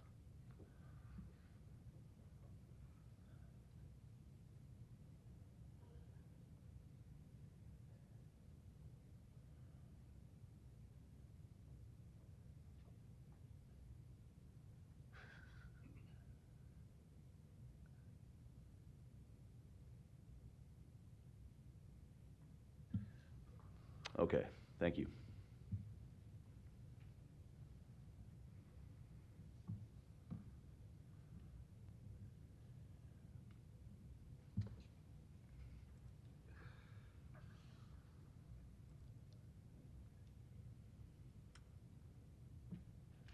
Who am I missing? Commissioner Borgeson, how do you vote? Okay. Motion passes 6-0. Thank you. Item F, the final resolution, is a resolution honoring the life of Bob Gibson. This brought to us by Commissioner Chris Rogers. Commissioner Rogers. Thank you, Mr. Chair. Just for the sake of time, last time we were together, I read the Gail Sayers resolution because there was a family member here. The resolution is there. Instead of reading it, I'm just going to make comments and invite everybody else to. I think the resolution speaks for itself, but you know, within the last 2 meetings, you lost 2 monumental figures, not only to this country, but also to this state, particularly. But, you know, also in North Omaha, you know, these gentlemen were there. They represented that area with pride. Their stories are there. So I just wanted to make sure that Bob Gibson was recognized. Bob Gibson, the interesting deal is that his period with the Cardinals, it's ironic. I grew up in East St. Louis, right across the river from what Council Bluffs was to Omaha, and East St. Louis was that to St. Louis. To think that, you know, you would be that close to this guy and then end up coming to school and represent a district where he grew up is, you know, ironic, but it's interesting. He, you know, in some people's eyes, depending on who you ask, was termed the original angry black man because of how he went out to fought for inequality and displayed that pride there on the mound. This guy was one of my father's favorites as a baseball player. My father came from Mississippi. And when he got here, he had an opportunity to try out for the Cardinals and passed. My father was a baseball guy that listened to baseball on the radio. And, because of that, my affinity for the Cardinals reigns today. And this is probably my number one Cardinal outside of Lou Brock. I grew up watching baseball. I haven't stuck to it now, but, this death was something, and it was ironic because it came with Gales, but, to his family, the community, and also, he's a Creighton alum and with the Creighton family. So with that, may he rest in peace, and I make a motion to approve. Thank you. Further questions or comments to the resolution honoring Bob Gibson? And Commissioner Boyle. I wasn't going to comment, but Chris, you really hit the nail on the head. He was a guy that was so well respected and such a class act, just unbelievable. What a great athlete. And Ann and I had, not trying to make this like President Trump does all about himself, but Ann and I had the pleasure of spending some time with Bob and his wife, and he was such a gentle person and so likable and so respectable. Just really a great guy. He was just a warm person, but very private. So I really, too, I agree with you totally. We have, our community has lost some terrific people who happen to be athletes. And Bob was another one of them. Just a great guy and a wonderful athlete. But first of all, really a wonderful man. Thank you. Thank you. Further comments or questions? Could we please vote?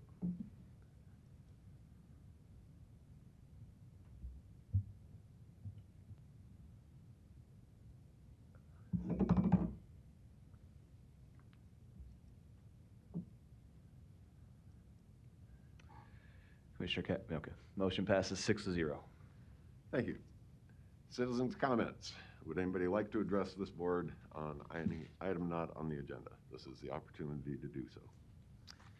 Good morning, Mr. Sullivan. Commissioners, my name is Andrew Sullivan, 7748 Western Avenue. Before you start, is there a regulation about wearing masks in public? I'm told that we wouldn't need to on the, all right, for your position, okay. Sergeant at Arms, there's a rule about this, and I think. Okay. I watched you sit in the audience without your mask on. You need to obey the law. Well, I was told by the legal official that it's not required because I'm seeking government service coming here. So I've done that, and I appreciate your comment on that. To the directive on this, and health directives and masks, by the way, which is the topic here, by the way.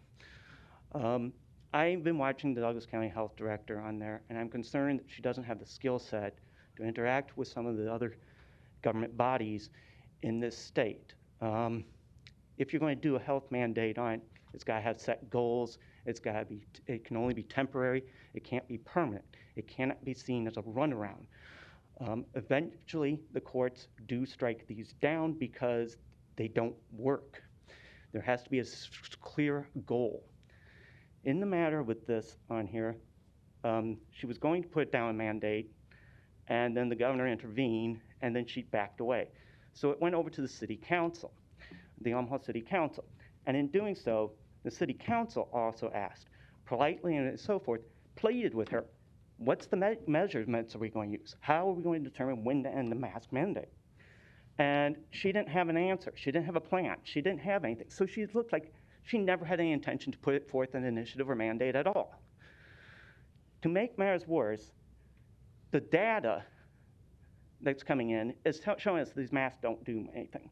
And the CDC is now telling us it's actually airborne transmission, which means anything coming out of your mouth now is contaminating the room, period. So they don't work. And I'm tired of it, hearing about this and telling me it's working, it's working, it's working. Some scenarios it will, it's a tool. The problem we're encountering right now is when she finally got to a number on it, an expert put out there that it wanted to be at 5 cases per 100,000 people. Not deaths, cases. That is an impossible number to reach. It will be years before we get that low. The suicide rate is actually 10 to 12 per 100,000, all right? And to make matters worse, we need a comprehensive health director, a director that has multiple disciplines. Because right now, our youth are more at risk for suicide than they are of getting infected with and dying from COVID-19.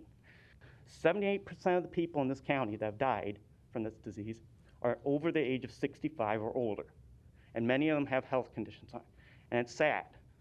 But we can't hold the rest of the population hostage and put them in COVID concentration camps and scare everyone to death to stay home. And that's the main effect of these masks. There's a psychological impact on it, and people aren't going out. It's impossible for social organizations to meet. The psychological effects is going to be long-term, and we have to address that. You need someone that has ability to look at all the sides of the health issues and look at all the data and not just be having COVID monopolize everything. That's the biggest problem we have right now. And the data here in Douglas County shows us that the cases actually have gone up with the mask mandate. They've gone up considerably. And at the same time, the mortality rate for this disease continues to go down as the doctors become more professional and are becoming more refined as to what type of treatment to provide people. And once that becomes more refined, the mortality rates will continue to drop.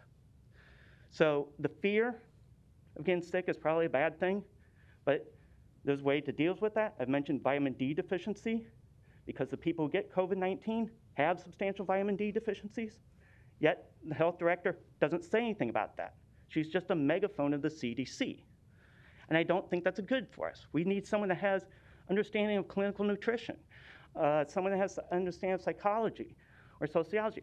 But she's basically a UNMC academic and basically a chemist. That's basically her skill set. She wasn't able to help the city council with anything, and the governor convinced her that she didn't have ability to do a mask mandate. Anyways, thank you for your time. Thank you, Mr. Sullivan. Correct. Clarify, we do not engage. No, I won't engage. All right. My understanding, we can make a point of fact, and I just want to go on record as saying I think the gentleman's wrong on the facts on that statement. All right, thank you. I think along the same lines. Take a lesson on how brief it was. Go ahead. I think people have they also don't have to wear seatbelts, so they have the privilege of throwing their faces and bodies through windshields. Same thinking. Thank you. Okay, anybody else wishing to address this board under citizen comments? Good morning again, Luis. Good morning. 3306 Burt Street.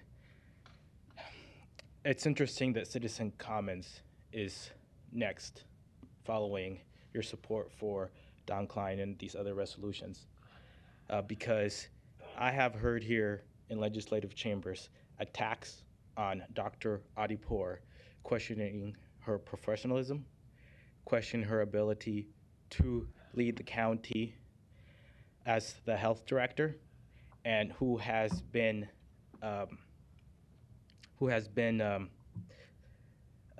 undermined by the governor. You guys passed a resolution supporting the health director, but the attacks and the criticism continues. It's time that you guys probably give her legal support, because she should take the fight to district court against the governor and explain what the city charter of Omaha explains. I don't know, I feel like I need to criticize this place, especially when it comes to COVID and supporting the health director, who works with you guys. She's your colleague. There was a comment about Like, what is a determining factor that Dr. Poor is using to explain progress and how we are moving to, shake off this virus or what have you. And that, as I understand it, the indicator that she's looking at is positivity rates from tests.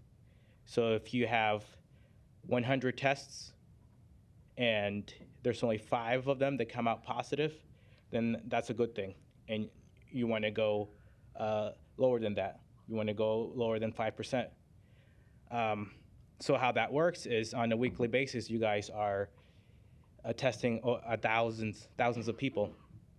So you've got a pretty good pool, I guess, of numbers that will indicate how the virus has affected the county. There's a lot of other numbers, a lot of other data, enumerations that people are looking at, and the county health director is looking at with the dashboard and with the agencies and the hospitals. I know UNMC is supporting Dr. Poor. Now, correct me if I'm wrong, that is one of indicating factors that she's taking to the city council, who is implementing a mask mandate, which, by the way, the police isn't enforcing.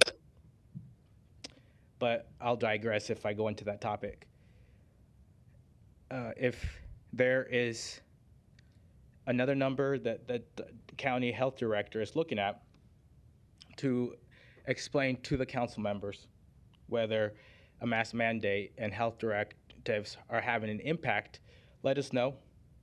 I heard somebody say it was something else. I'm talking about percentage. I don't think what she's looking at is a concrete number. I think it's a percentage. Thank you for your time, commissioners. Thank you, Luis. Anybody else wishing to address this board under citizen comments?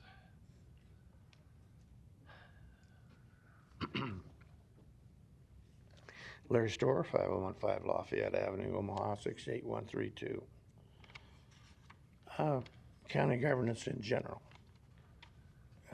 This board specifically. I'd like to propose something for consideration.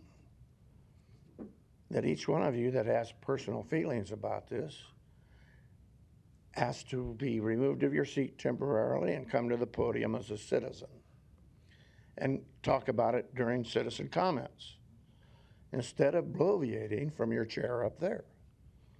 Politics, you want to do politics, come down here and do it. Get removed for doing so, maybe. But leave President Trump out of it. Leave the other stuff out of it. Leave the childhood stories out of it. Your job up there when you're doing that is business, not politics. Now, there aren't any Harry Truman Democrats anymore to invoke politics since Mike did. But I remember a day when a Democrat and a Republican, a President Reagan and a Democrat Moynihan and the other guy, I can't think.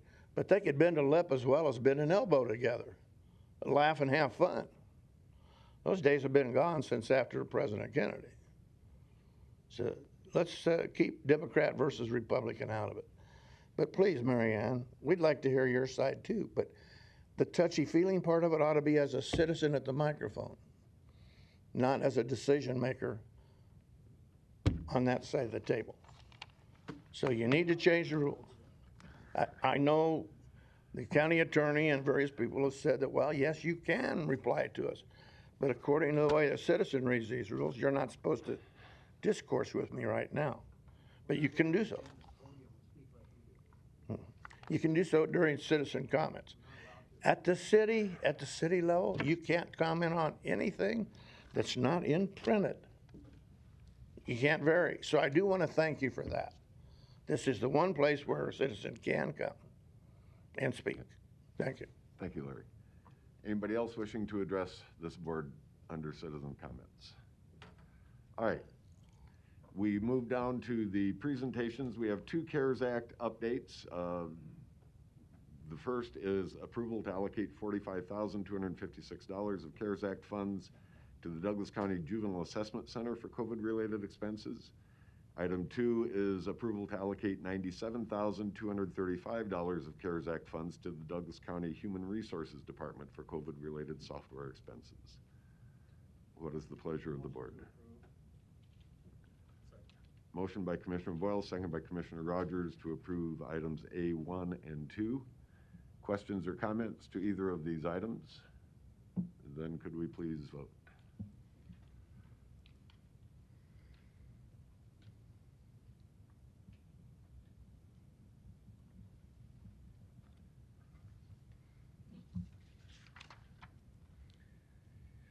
Motion passes 6-0. Thank you. Next on the agenda is a review of behavioral health data and Stepping Up initiative. With Patty Georgievich and Vicki Maka, I turn the floor over to Commissioner Borgeson for this. Thank you, Mr. Chair.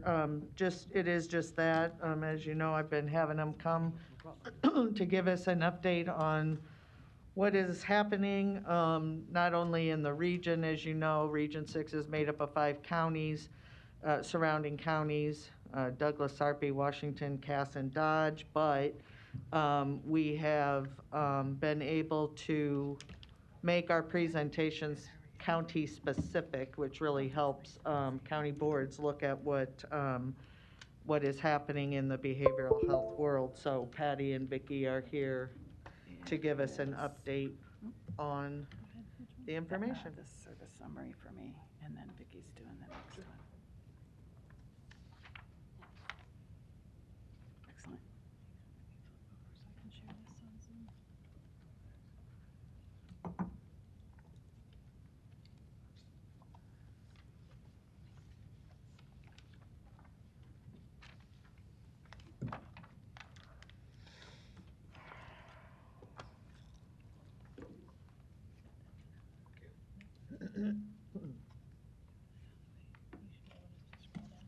Okay, thank you. Good morning, Commissioners. Hopefully I've got these adjusted well. It's nice to be back talking with you again. Patty Georgievich, Regional Administrator, Region 6 Behavioral Health Care. Region 6 is one of 6 regional behavioral health authorities in the state of Nebraska. You all have gotten some materials here today. Before I start reviewing any of that information, I wanted to just briefly give everyone some background information about the regions. Legislation in the mid-1970s created the regions, and state senators felt like with the diversity of population and needs in the state, it made sense to organize the state into 6 regions. So Region 6 here in the eastern part of the state is 5 counties, Cass, Dodge, Douglas, and Sarpy counties. That original legislation also established the governance structure, which in statute requires that 1 county commissioner or supervisor from each county within the region would be the governing board. It also required county matching funds in order to access state money that is appropriated. And it specified duties and responsibilities of the regions and appropriated funds, at that time just for mental health services. A couple years later, that public policy was extended to cover substance use disorder services, and some additional dollars were appropriated. The responsibilities that are in statute for the regional behavioral health authorities include comprehensive planning, developing, managing, coordinating, and initiating and coordinating contracts for these public behavioral health services. The intent with that original legislation was to have local control and autonomy in the development and delivery of behavioral health services.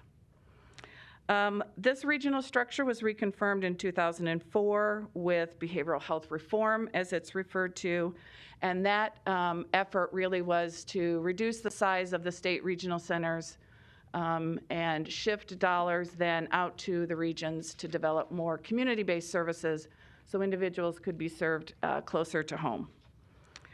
Our funding comes through the legislature. Funds are appropriated to the Division of Behavioral Health, which is the state agency that we contract with, who in turn allocates dollars to support the treatment, rehab, and prevention kinds of activities that we fund.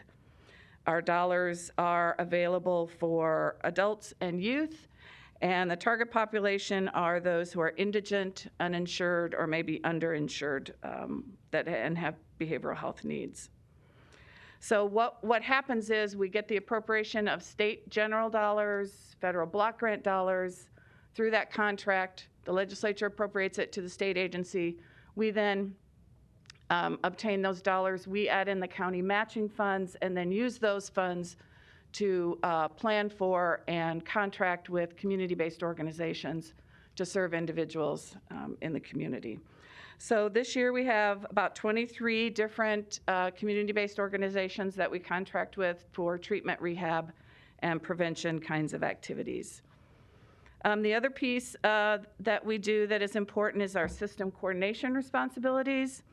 We have focus on emergency, youth, prevention, consumer, and transition kinds of services. So we work with a lot of different folks in the community to address system issues and challenges. We work with service providers, as well as assisting individuals and families who may have questions, need information, referrals, and help navigating the behavioral health system. So our role as advocates is important in the behavioral health system with policymakers and decision makers. We are a capitated system, so we're different than Medicaid. We're a separate system than Medicaid. Medicaid does fund behavioral health services, but the behavioral health regions also fund behavioral health services, many more services than what Medicaid might pay for in the system. So I'm going to stop there and see if there's any questions on that bit of background. Yeah. Commissioner Kavanaugh. Excuse me. Commissioner Kavanaugh. Thank you. This information you provided us is very good. Thank you. I just have one question on the front page of the handout. It's got a Douglas County kind of demographic, but then in the little fiscal year box, it says fiscal year Douglas County match, and then the farthest box says estimated Region 6 expenditures for Cass County. Yeah, that's an error. I was going to point that out, but thank you for. Cass County would have been shocked by that, but that's an error on our part. That's the estimated Region 6 expenditures for Douglas County. Is that correct? Right? Yes, correct. So, I'm sorry. Any other questions at this point? Yes, sir. Chair. Commissioner Boyle. On that same graph, I don't know if everybody else has it, but I only have 3 years, 2017, 18, and 19. I don't have the first two, 15 and 16, not that it makes a difference, but it's kind of, if you see this, there's only 3 years. Oh, well, that should not be. I don't know if everybody else has that or not. That makes a nope, difference. That should not be. So. It's in the same graph. Yeah. It doesn't make any difference. I just thought, I don't know. And I was trying to follow I'm not sure why we had a different version there. I apologize. No problem. Okay. So what you were provided today is the annual report, which I'm not going to go through. I'm just giving it to you for your reference. And then this demographic report, which you have. So I will review this, certainly, and if you have any questions, let me know. So what this presents, it's for FY19, and you can see that box there towards the upper part on the left has got a population estimate from 2018. The number of county residents served through our system that year was 8,741. And then you'll see service encounters of 16,991. What that indicates is that the number of residents who were served in our system had more than one admission. So not quite 2 admissions maybe per person, but it is reasonable that folks would have be served in multiple services within a fiscal year. Then the box to the right of that shows by fiscal year Douglas County match that was contributed. And then that column to the far right is an estimate of the cost of the services that were provided to your residents during that fiscal year. So your contribution was a little over $1.2 million.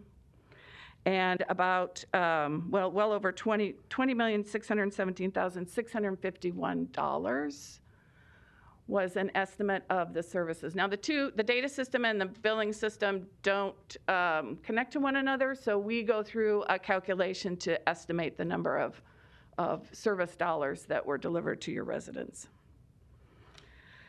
Down towards the bottom then of that top, I guess I can scroll this down.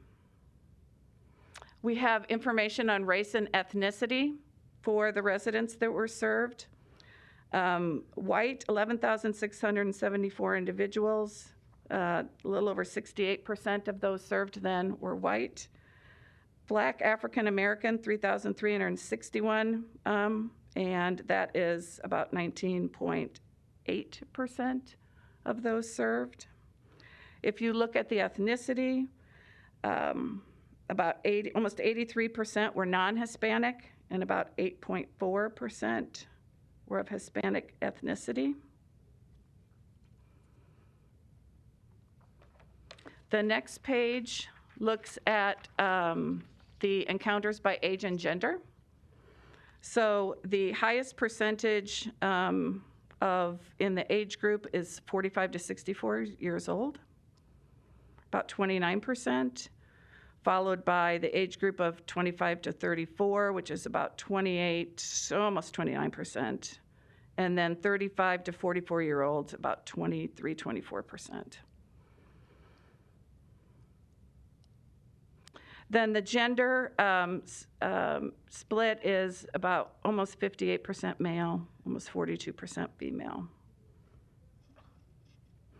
The insurance status, as I mentioned earlier, to be eligible for reimbursement in our system, most are uninsured.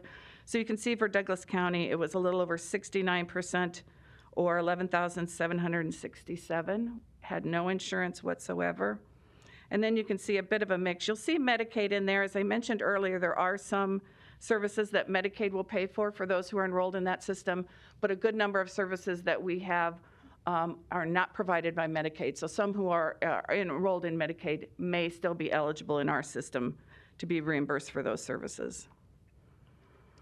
The employment status, you can see 20% were employed, 3,407, and then 3,494, or about 20, almost 21%, were unemployed and seeking employment. The next box over is unemployed not seeking, which is a little over 31%.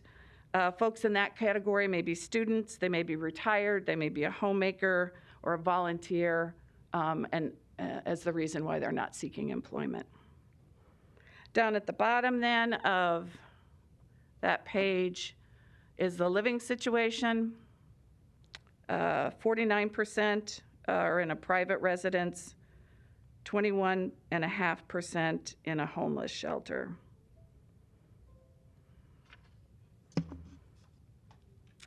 Moving on to the next page, just a few points of information. A little over 93% identified English as their primary language. 7.2% had one or more arrests in the 30 days prior to their service being provided. 73% experienced trauma at some time in their life, not really surprising given the strong correlation between trauma that folks have experienced at some point in their life and the need perhaps for treatment for mental illness or substance use disorders.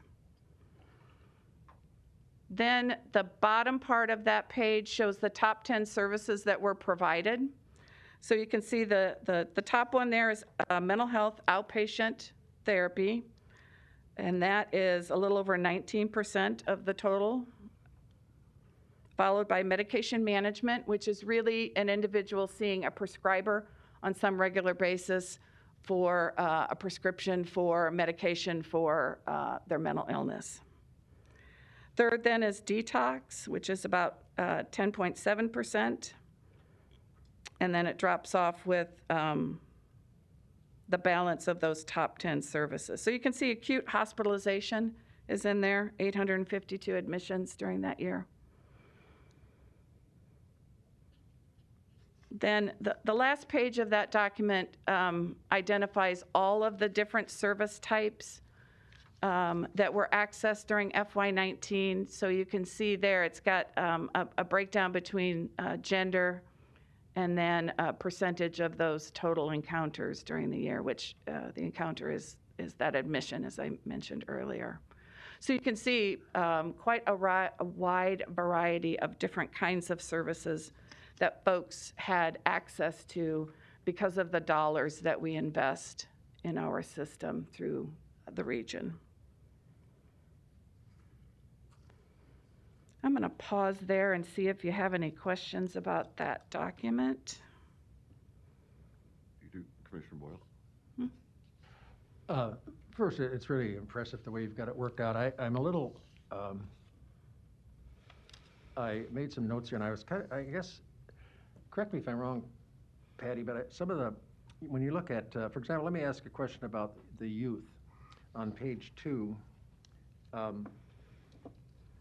you've got, let's see, 583, is that individuals that have been, 583? Admissions, those would be admissions. Right. So those are, does that, it seems, that number seems awfully low to me. Yeah, and it typically is on the youth side of things because youth often have different coverage, whether it's through Medicaid or through commercial insurance, through family members. So there aren't a lot of youth that need to access the dollars that we have appropriated for services. So it has historically been fairly low. How does a young person access your services? How does that happen? Well, the request would be made to. Okay, the request would, if the person goes to one of our contract agencies, so that's Heartland Family Service, Lutheran Family Services, CHI, there's quite a variety. They would go, and the provider then is responsible for determining how payment would be made. Okay. And if there are no other insurance or anything like that, then they could be eligible to bill the region for those services provided. It seems like it'd be, maybe, I don't know, this is just well, it seems to me it'd be difficult for someone, a young person, to end up there. I guess that's just has nothing to do with anything, but I just am curious about I'm thinking of Youth Emergency Services, for example, which is I think a great organization, and we've helped them in the past, and I don't know what they have any, they probably have contact with you through other means, but this is really important and really a big deal. So I really appreciate this report. One of the things I was going to suggest, and this is not criticism, but when you go to the mission, vision, and values page that's in the booklet, it's kind of in, for me, it's not quite specific enough, because when I see words like stakeholders, I don't know who that really is. Okay. And I don't know if that's governments or if that's, CHI or who that is. And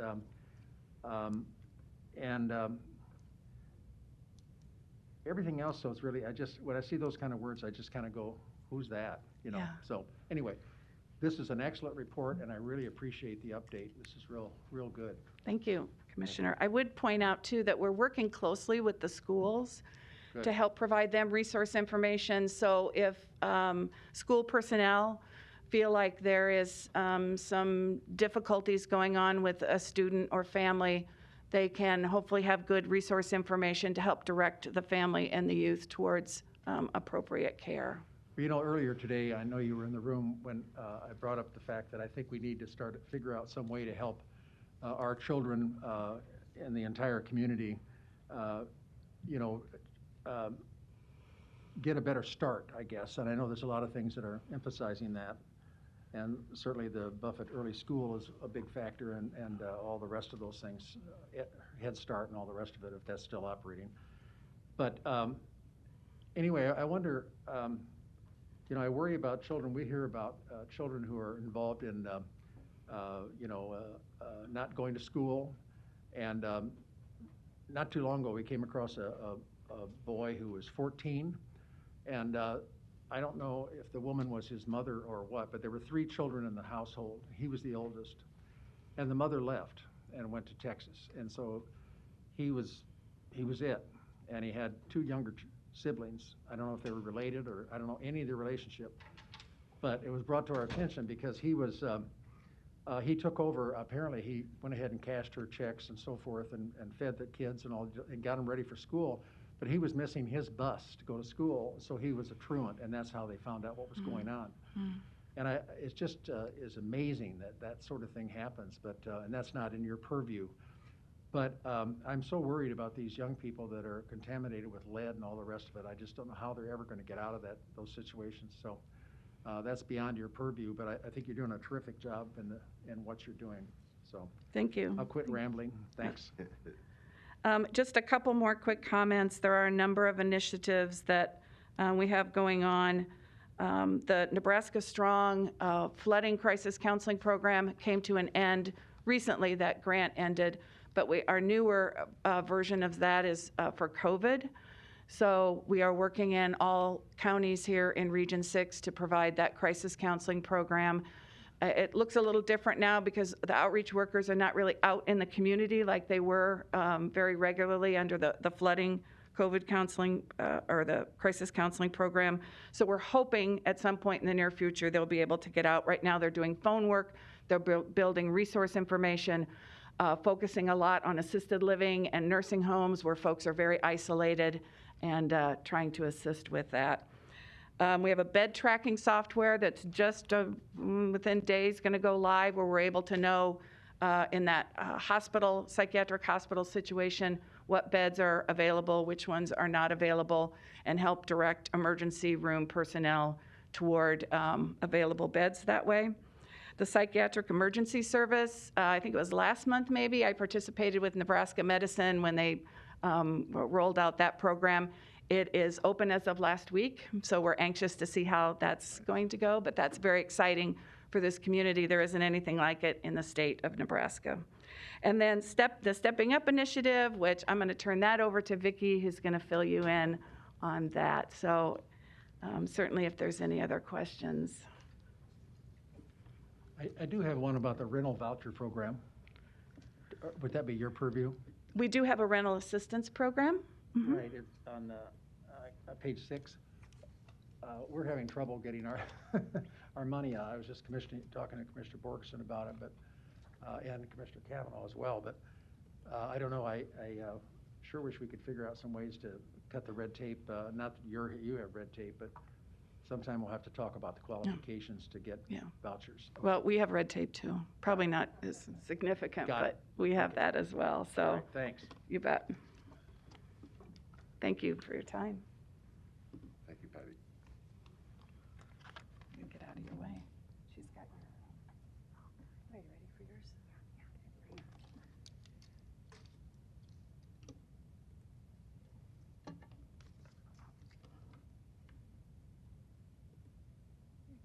Scroll down.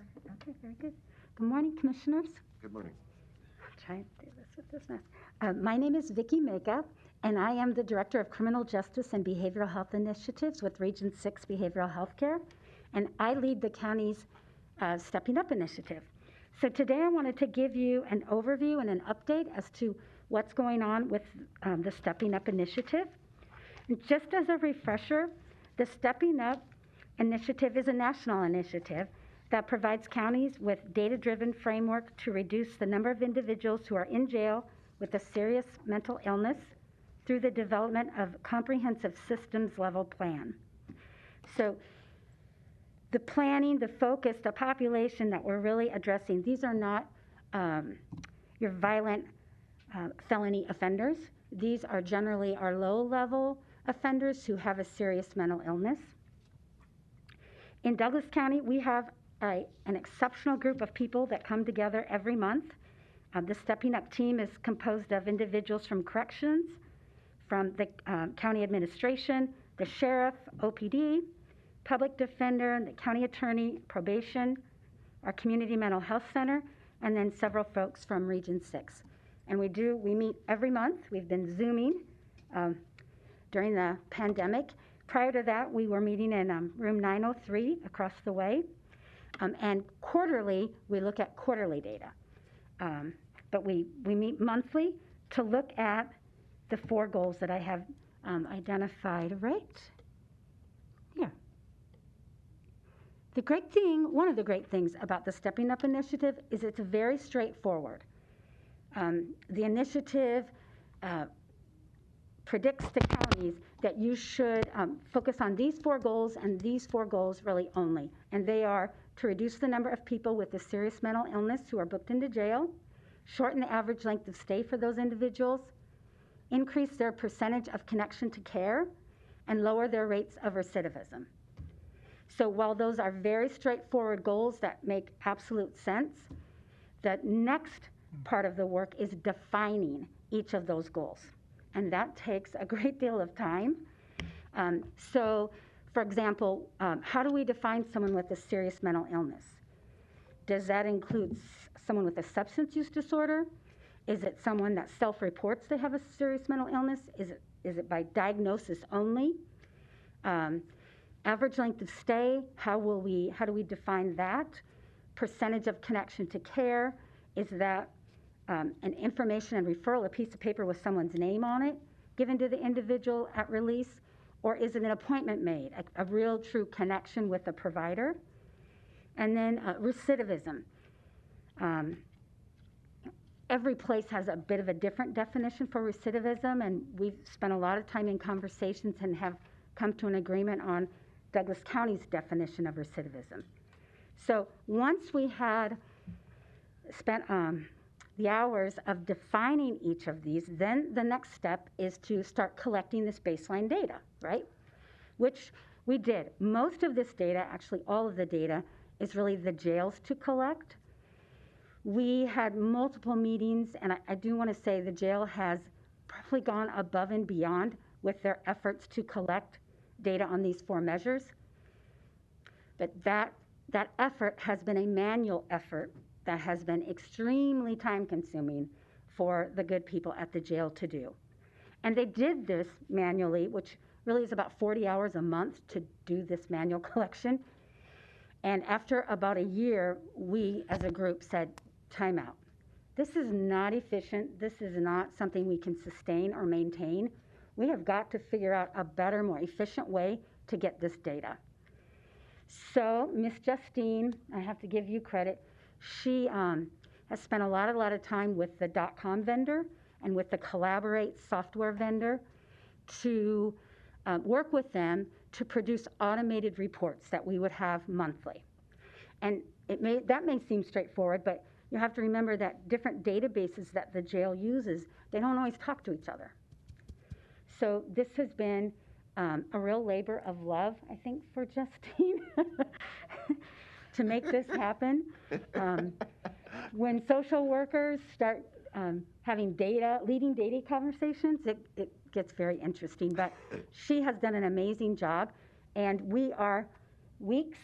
We've seen the draft data reports from .com. Justine has given them feedback, and so we think within the next month, we will be using these automated data reports. And I cannot stress enough how big of a home run that is for Douglas County. Great. Many of the counties that participate in the initiative across the country do not have automated reports. They'd like to. That would be a dream of theirs, but they're doing it the old-fashioned way with Excel spreadsheets and spending hours and hours and hours. And we're smarter than that, and we're going to do it better than that. And so thank you to the Douglas County Corrections team for their persistence with this and not giving up on this, and Mike for giving Justine the time to work on this. So I'll go into what sets Douglas County apart, and then we'll talk more specifics about the plan. But the one thing that will be setting Douglas County apart is their ability to streamline the data collection and reporting through the automation of reports on the 4 key measures.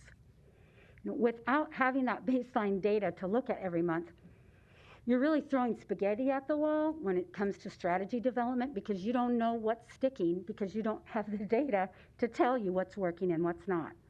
And this is a very data-driven initiative. So the second thing that I think has is really setting Douglas County apart from other counties is the Familiar Faces project that we have going. This is a project, we have a team that's come together with corrections, the region, OPD, the sheriff, and the Community Mental Health Center. And we have developed criteria for individuals whose faces are very familiar to the jail. These are individuals who have been incarcerated at least 4 times in the last 12 months, who have an SMI and have been identified by the jail as someone who could potentially benefit from some extra reentry holding of the hand, right? The cool thing with this is the Community Mental Health Center is serving these people through their emergency community service. They go into the jail, meet with these people, really start to develop a relationship with them, get to know them, so that when the individual gets out, they're much more likely to connect with that person. They're not a scary face. So this is a new pilot for us. We've had approximately 10 individuals, and I do want to say this too. These are difficult people to work with. These are people who have been banned and barred from shelters. They have serious mental health disorders, often co-occurring disorders with an addiction. They often are homeless and mistrusting of service providers. And so we've had to get very, very creative. And I want to give a shout out to the Community Mental Health Center, because the people that they have hired to be out in the community working with and really tracking these folks down do an amazing job. The data so far with this group looks really good. We've had success with some very, very difficult people who have not returned to jail. And a couple that have returned to jail, the days between their jail episodes has gotten much longer. And that's another sign of success. So that pilot will be continuing.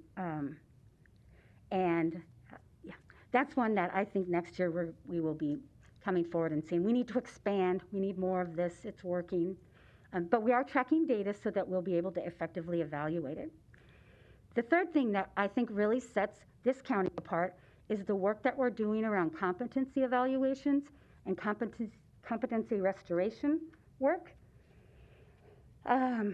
We have a work group who is meeting regularly, and we're really looking at the communication protocols that are in place. We're looking at how do we improve those from the time the judge orders someone to have a competency evaluation all the way through the time when LRC says the person has been restored. We have identified through lots of conversation that we have some real inefficiencies going on, and some are very low-hanging fruit. So we've put together a 5-page protocol document that we think is really near being finalized. Once we finalize it, we'll be engaging the presiding district court judge, then the presiding county court judge, and then perhaps looking at a training with the bailiffs and developing a bench cheat sheet card. So very important that when judges are issuing their court orders that they're addressing who should get the evaluation, right? Who should be doing transportation? When should that transportation be done? There's a whole variety of things that if we could get them in the order up front, and if the order could get to the right people at the right time, we would be saving lots of days with people not sitting at LRC or sitting in the jail waiting to get to LRC.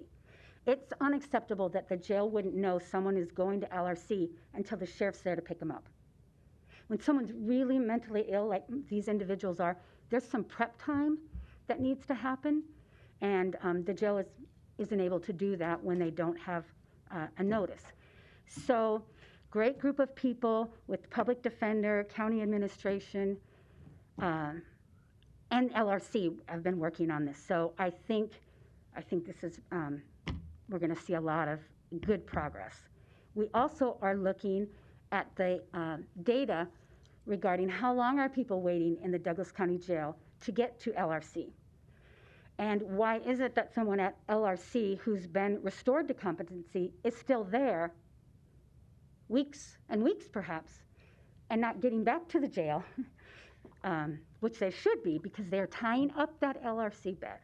So there's, while we've done a lot of work with the communication and the court orders, there's still work to do around LRC. So, but definitely something I think that we're leading the pack with. And then the last thing, you may know, Douglas County, you were designated an Innovator County in May of 2019. You were the 12th out of all the counties across the country. I think right now they're at 21 who have been designated Innovator Counties. Douglas County was number 12, and that's something to be really proud of.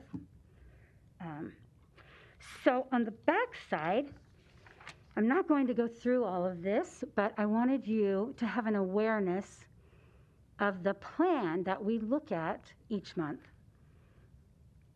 So again, we're staying faithful to this model with the 4 goals. And the group over the last year and a half, even though we haven't had the data, through experience and our knowledge, we know that there are certain strategies and certain objectives that we need to get going on that just makes sense. So goal 1 is really about the front end of your system and diverting people, keeping them out of jail whenever it's safe and it makes sense to do that. And so we have identified things like CIT and mental health first aid training with law enforcement in the call center, looking at our mobile crisis response data, and this law enforcement's ability to complete behavioral health tracking forms, right? We want them, when 911 has identified or coded a call as a mental health call, we then want that officer who's responding to complete a very short, down and dirty mental health tracking form that will give us a lot of good information that we need in order to further our planning efforts. So, and we have data on almost all of those sub-measures. The measures that Justine's working on are for the goals, right? Those big goals. Number 2 is the average length of stay, shortening that. And so we're looking at when they get into jail, what is it that we can do to release or to reduce that length of stay? On average, people with a serious mental illness are in jail 4 times longer on the same type of charge as someone who does not have a mental illness. That's not okay. So we're diving into why that might be. One of the things that we have talked a little bit about is looking at a work group who would study the case progression of these cases from beginning to end to find out what's different with these individuals who have a mental illness. Why are there delays? So I think that will be, we'll learn a lot of information about that. Let's see, yes, sir. Yes, and so also for goal number 2, I've talked to you about the communication protocols with the competency evaluations and restorative treatment.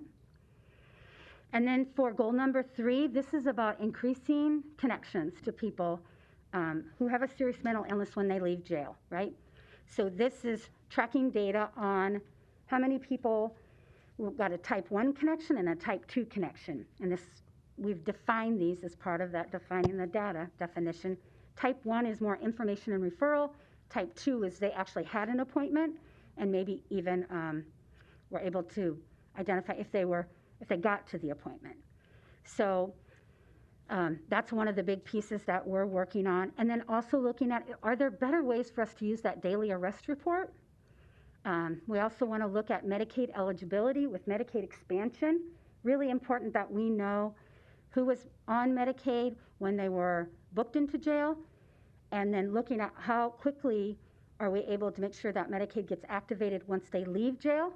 And if they weren't on Medicaid when they got into jail, but they screen positive for potentially being eligible, then how do we make sure that that application is getting done in that jail before they leave and getting submitted?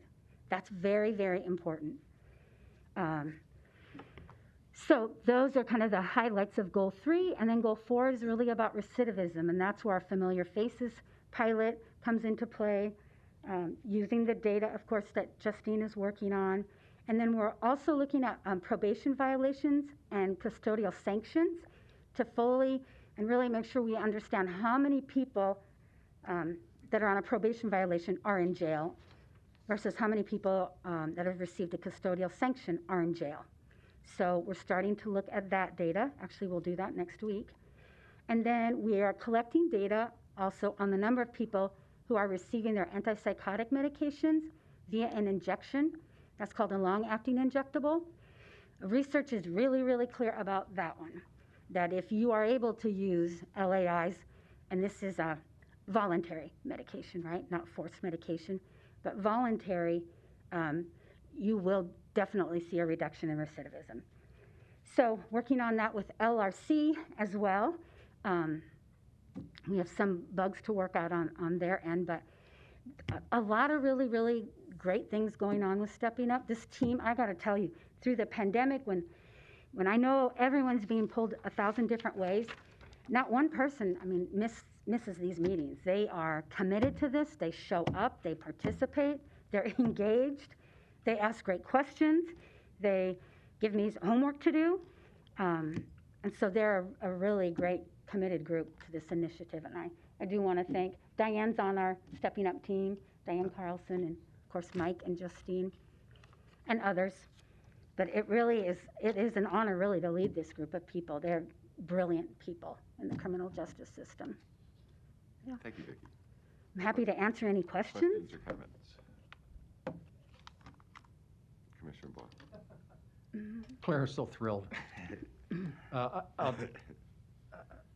First of all, I'm very, very impressed with the program, and I want to, first of all, thank Commissioner Borgeson for being the lead on this. She has been for quite some time, and has really produced a great deal of good leadership and encouragement. I know she has, so I thank you very much, Marianne, for doing this. It seems like one of the things that kind of jumped out at me is on the second page. A lot of it ends up with goal. Well, all of them do.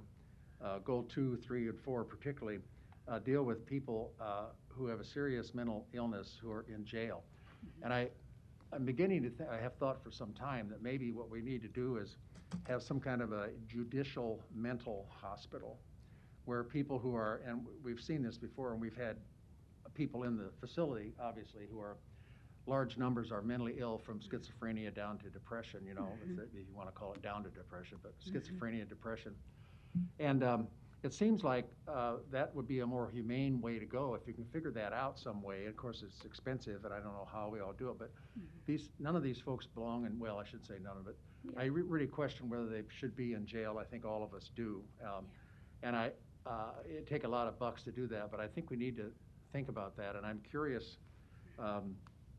whether there are, you know, in some of the larger cities that deal with a lot of homeless people who are mentally ill, whether it's San Francisco or Chicago or places like that, what they're doing to try to figure out how to handle these people better. And I know that you have certainly given it a lot of thought, you know, how to do those things. Yep. But I would just like to encourage you to continue to do that. And someday you may have to come back to us and say, you know, it's time for us to build a facility that handles folks who are just really in deep mental health trouble and who are also, you know, committing crimes.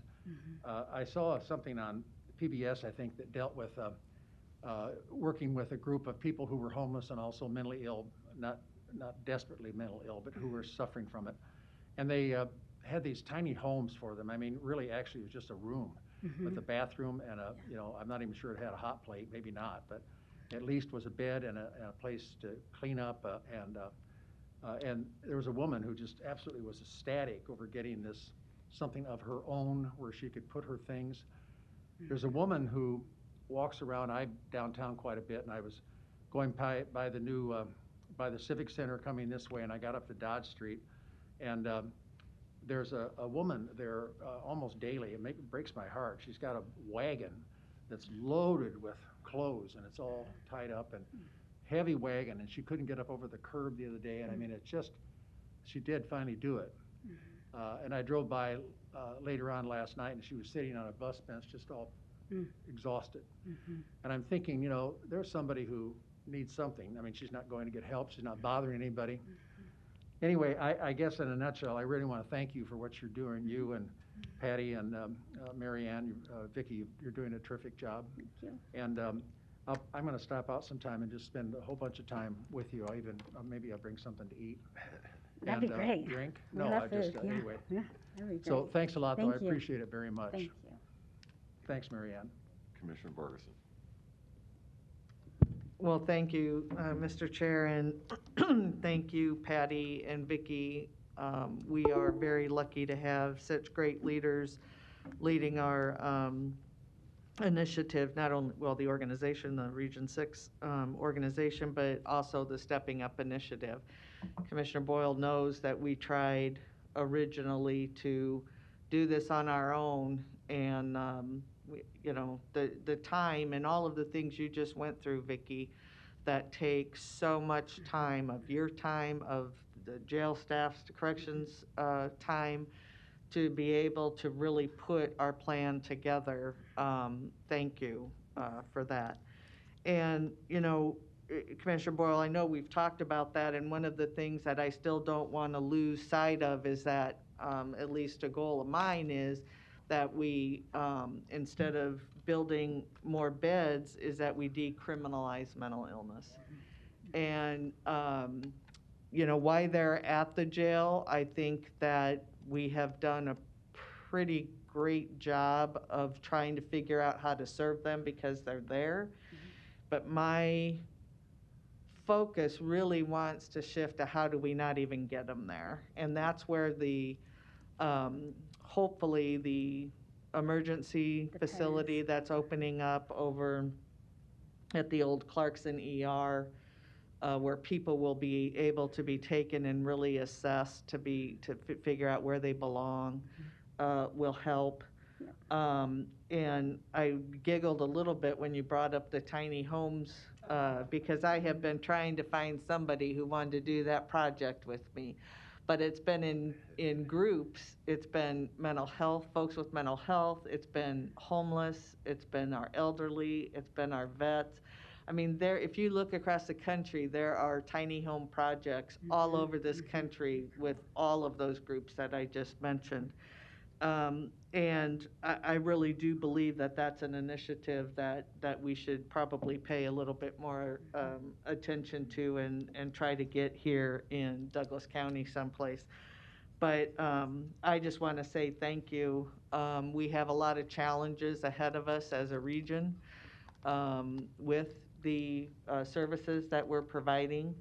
But again, I couldn't be more happy with the leadership that Patty and Vicki have shown for the program and for the Stepping Up initiative specifically. So thank you very much. Thank you. Thank you. And I'm going to take the prerogative of one quick little thought on this. We've known for so many years and been trying to address the mental health problem in the jail.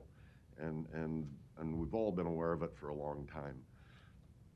The time is right, not only from the region. I mean, these good things happening here with Stepping Up and everything. But I think the fact that when we hired our last jail director, we hired somebody whose background is they are an LMHP, a licensed mental health practitioner. That's Mr. Meyer's background. This board, I think, has demonstrated that we want to get at this problem. We want to find a better way. We know there's a better way. We know that our jail is doubling for duties it wasn't meant to take on. And so to me, as I now prepare to kind of step away from politics, I am so excited to see these things coming together. Douglas County should be the leader in the region on these things, and we are. And to have Mr. Myers and Justine and everybody in place to help take this on, the stars are aligned. We gotta make it happen now under these circumstances. So thank you all for what you are doing to help us address this problem. And thank you, Commissioner Borgeson. Okay, I'm thinking we're about done here with open session. Nothing under legislative issues, I hope. Therefore, I'm not aware of anything else that we need to be doing other than executive session for purposes of negotiations is next on our agenda. Before we go into that, I would remind everybody that Commissioner Borgeson will be chairing the Human Resources Services Committee shortly after this board meeting ends, up in room 903. Yes, it's available by Zoom. So I would entertain a motion to go into executive session for negotiations. Okay? Is there a second? All right, motion and a second by Commissioners Boyle and Borgeson to go into executive session for purposes of negotiations. I would call for the vote, please.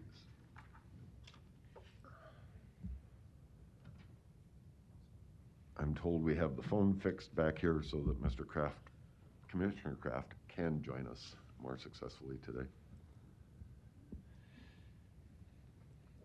As usual, when we come out of executive session, we'll only adjourn. Commissioner Kavanaugh, how do you vote? Okay, motion passes 6-0.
Okay. Commissioner Rogers, you do as well? Okay. All right, and motion passes 5-0.